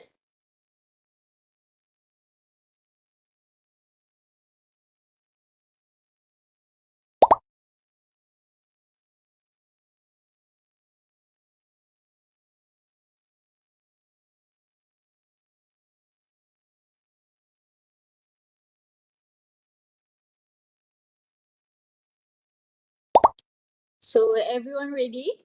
So now let's get started. Be fast and be smart. 3, 2, 1. 3, 2, 1. Alright. Cepat. First question. Nampak. Okay, number 1.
Di posisi ke atas masih lagi Shirley Wong.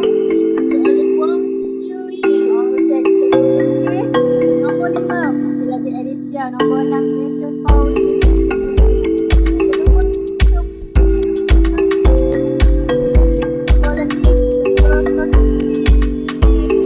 Nombor 7 masih lagi Omenton ya. Okey, 1 sampai 7 maintain. Masih lagi. Adakah sudah habis? Tak pasti.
Cepat. Shirley. 3 Wong. 4. Betul lah ni. Jangan main. Terus dah atas tempo tau korang.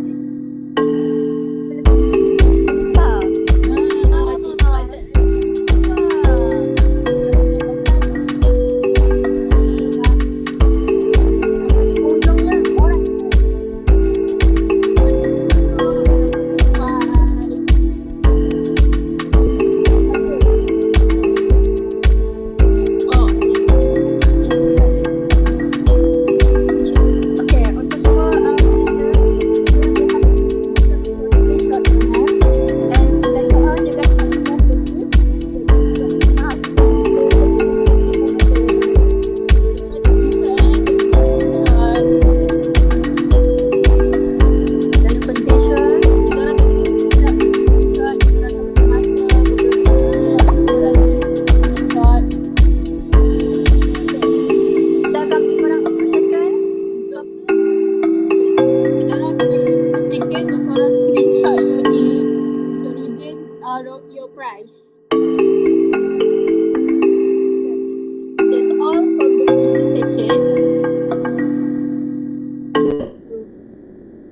and gentlemen, as you can see on the screen, please scan the QR code to join our lucky draw.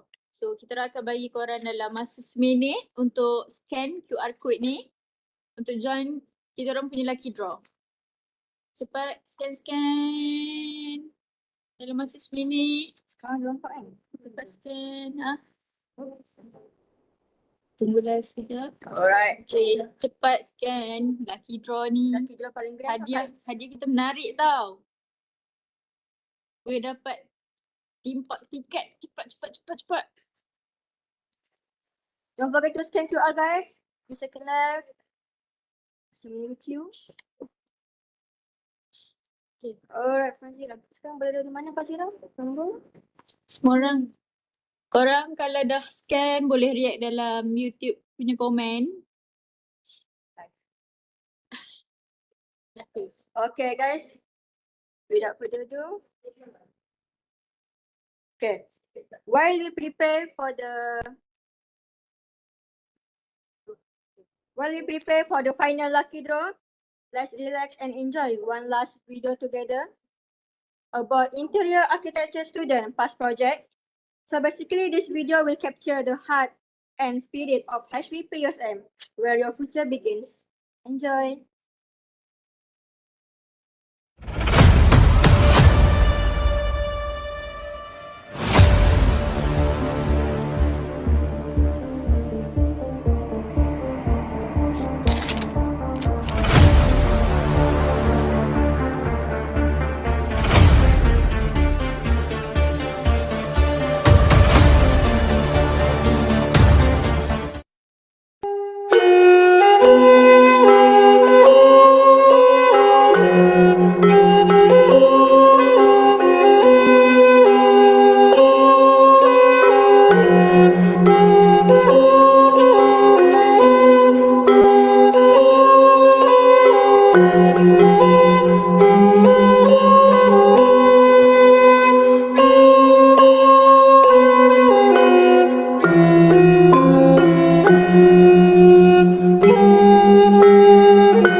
Alright everyone, now it's time for the lucky draw.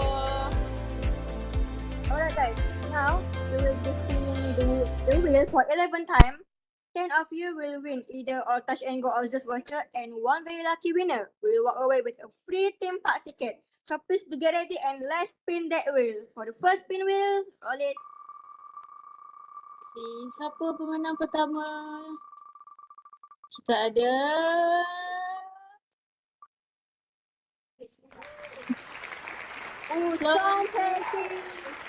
Song Peshi.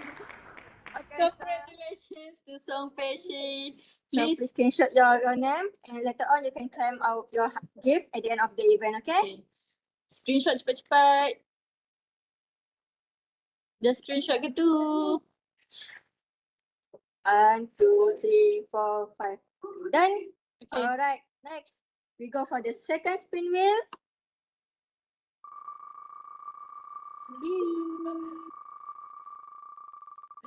Siapa menang seterusnya? Next winner. Ada Ivan Congratulations. Congrats. So please do screenshot your name and later on you can claim your hadiah, okay? I will give you a second. Jangan lupa screenshot. Screenshot cepat-cepat. 5, 4, 3, 2, 1. Okay. Now Next, move the on next to spin. our Lucky lucky winner. Lucky winner for the Ni kan? Project 1 lah. Hadiah. Jocelyn Wong-Min. Congratulations. Jangan lupa screenshot your name to redeem your prize later. Cepat-cepat screenshot.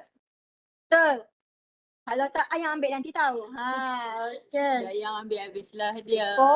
5, 4, 3, 2, 1. Okay, remove. Next for the first spin wheel. Alright, spin. Yeah. Cepat-cepat. Siapakah next winner? Nama you ada tak ada ni? Nurul.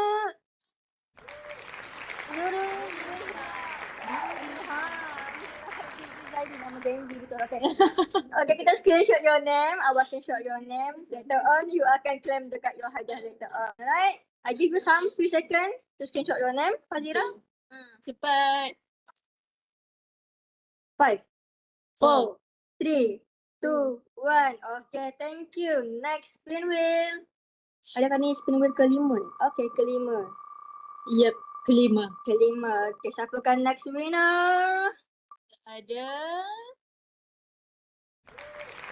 Oh, ada satu.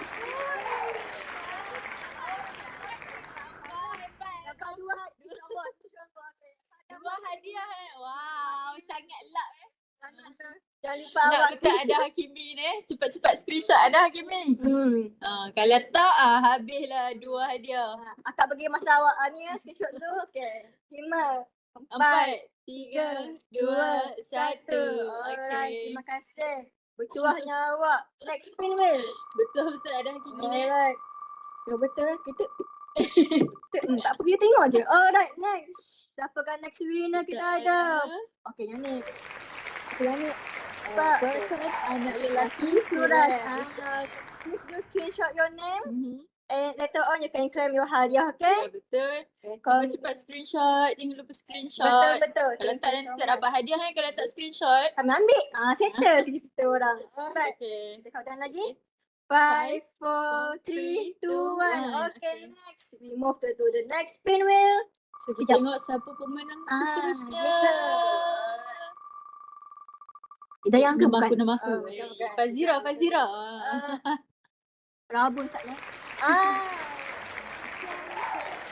Okay, please screenshot your full name to redeem your prize. Okay, cepat-cepat screenshot. Akak give you few second to screenshot. Yelah, kakak. Kakak. Betul. Few second to screenshot your name, okay? Okay, countdown lagi. Okay. 5, 4, 3, 2, 1. Alright, remove. So for the next spin yang ke-8 kita ada 8.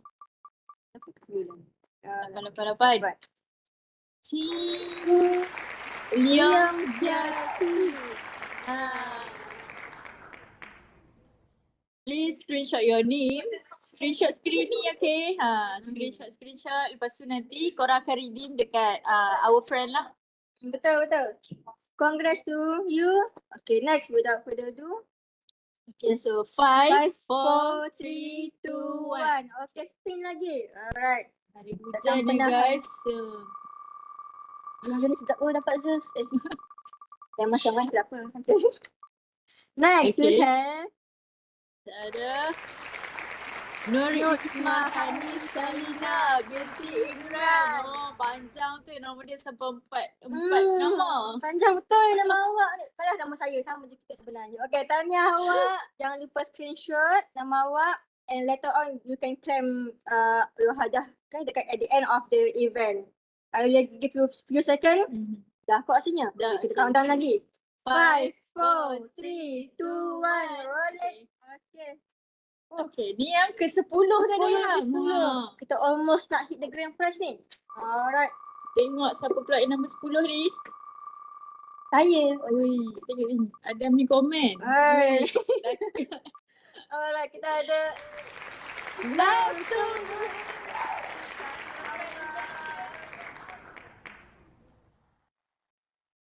forget to screenshot your name.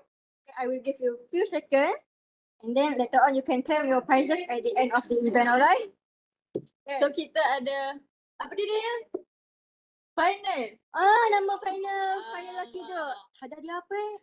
Pretty Park. Takkanlah. Sebab siapa ni yang paling luck sekali. Okay, kita countdown lagi. 5, 4, 3, 2, 1, roll it. Roll it, sorry. Spin it. Kita ikut pula style apa, meletup pula. Minta maaf ya. Tengok siapa dapat Theme Park tiket. Okay, kita ada Jackie Wong.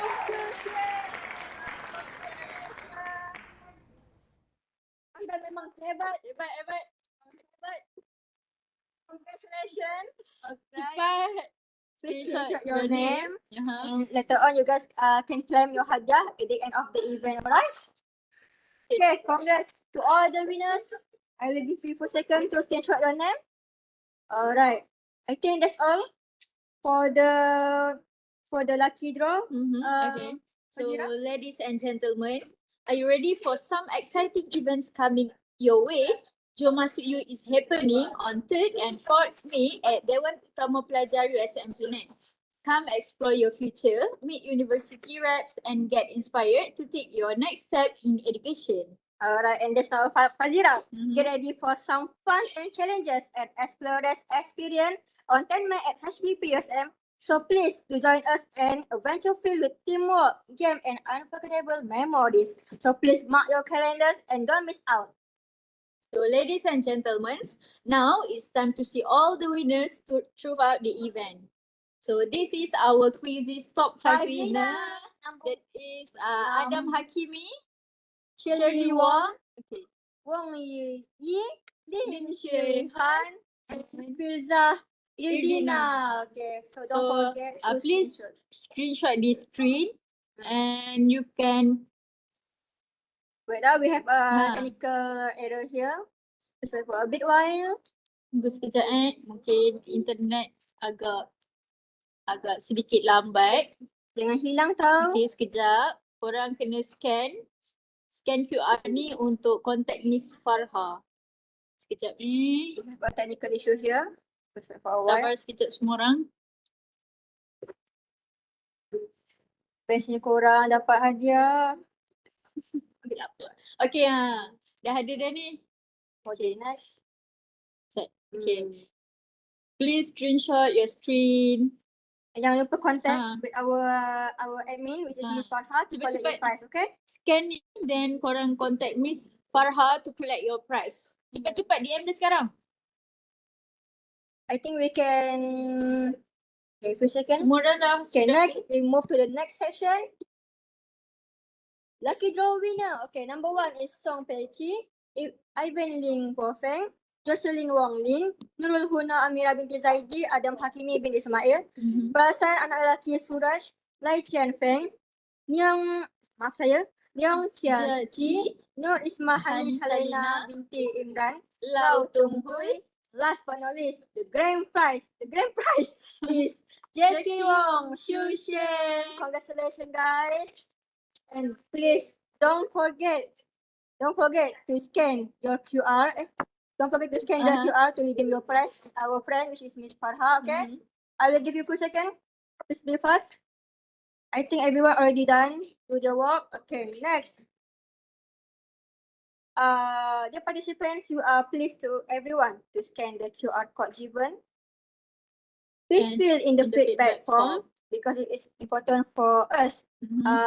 It is important on you juga to evaluate our event today, either it is excellent or not, either the MC is excellent or not, or how the flows of the event. So please fill in the feedback form. Okay. Alright.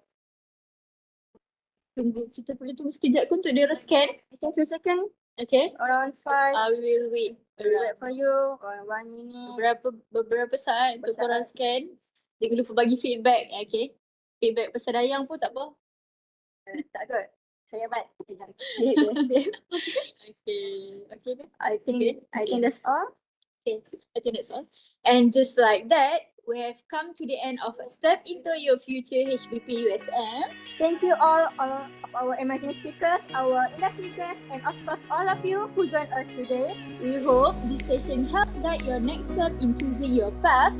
On behalf of the School of Housing, Building and Training, we wish you all the best in your future journeys. Until we meet again, I'm Dayang and I'm Fazira. Signing off For for now. now, bye and see you soon at USM.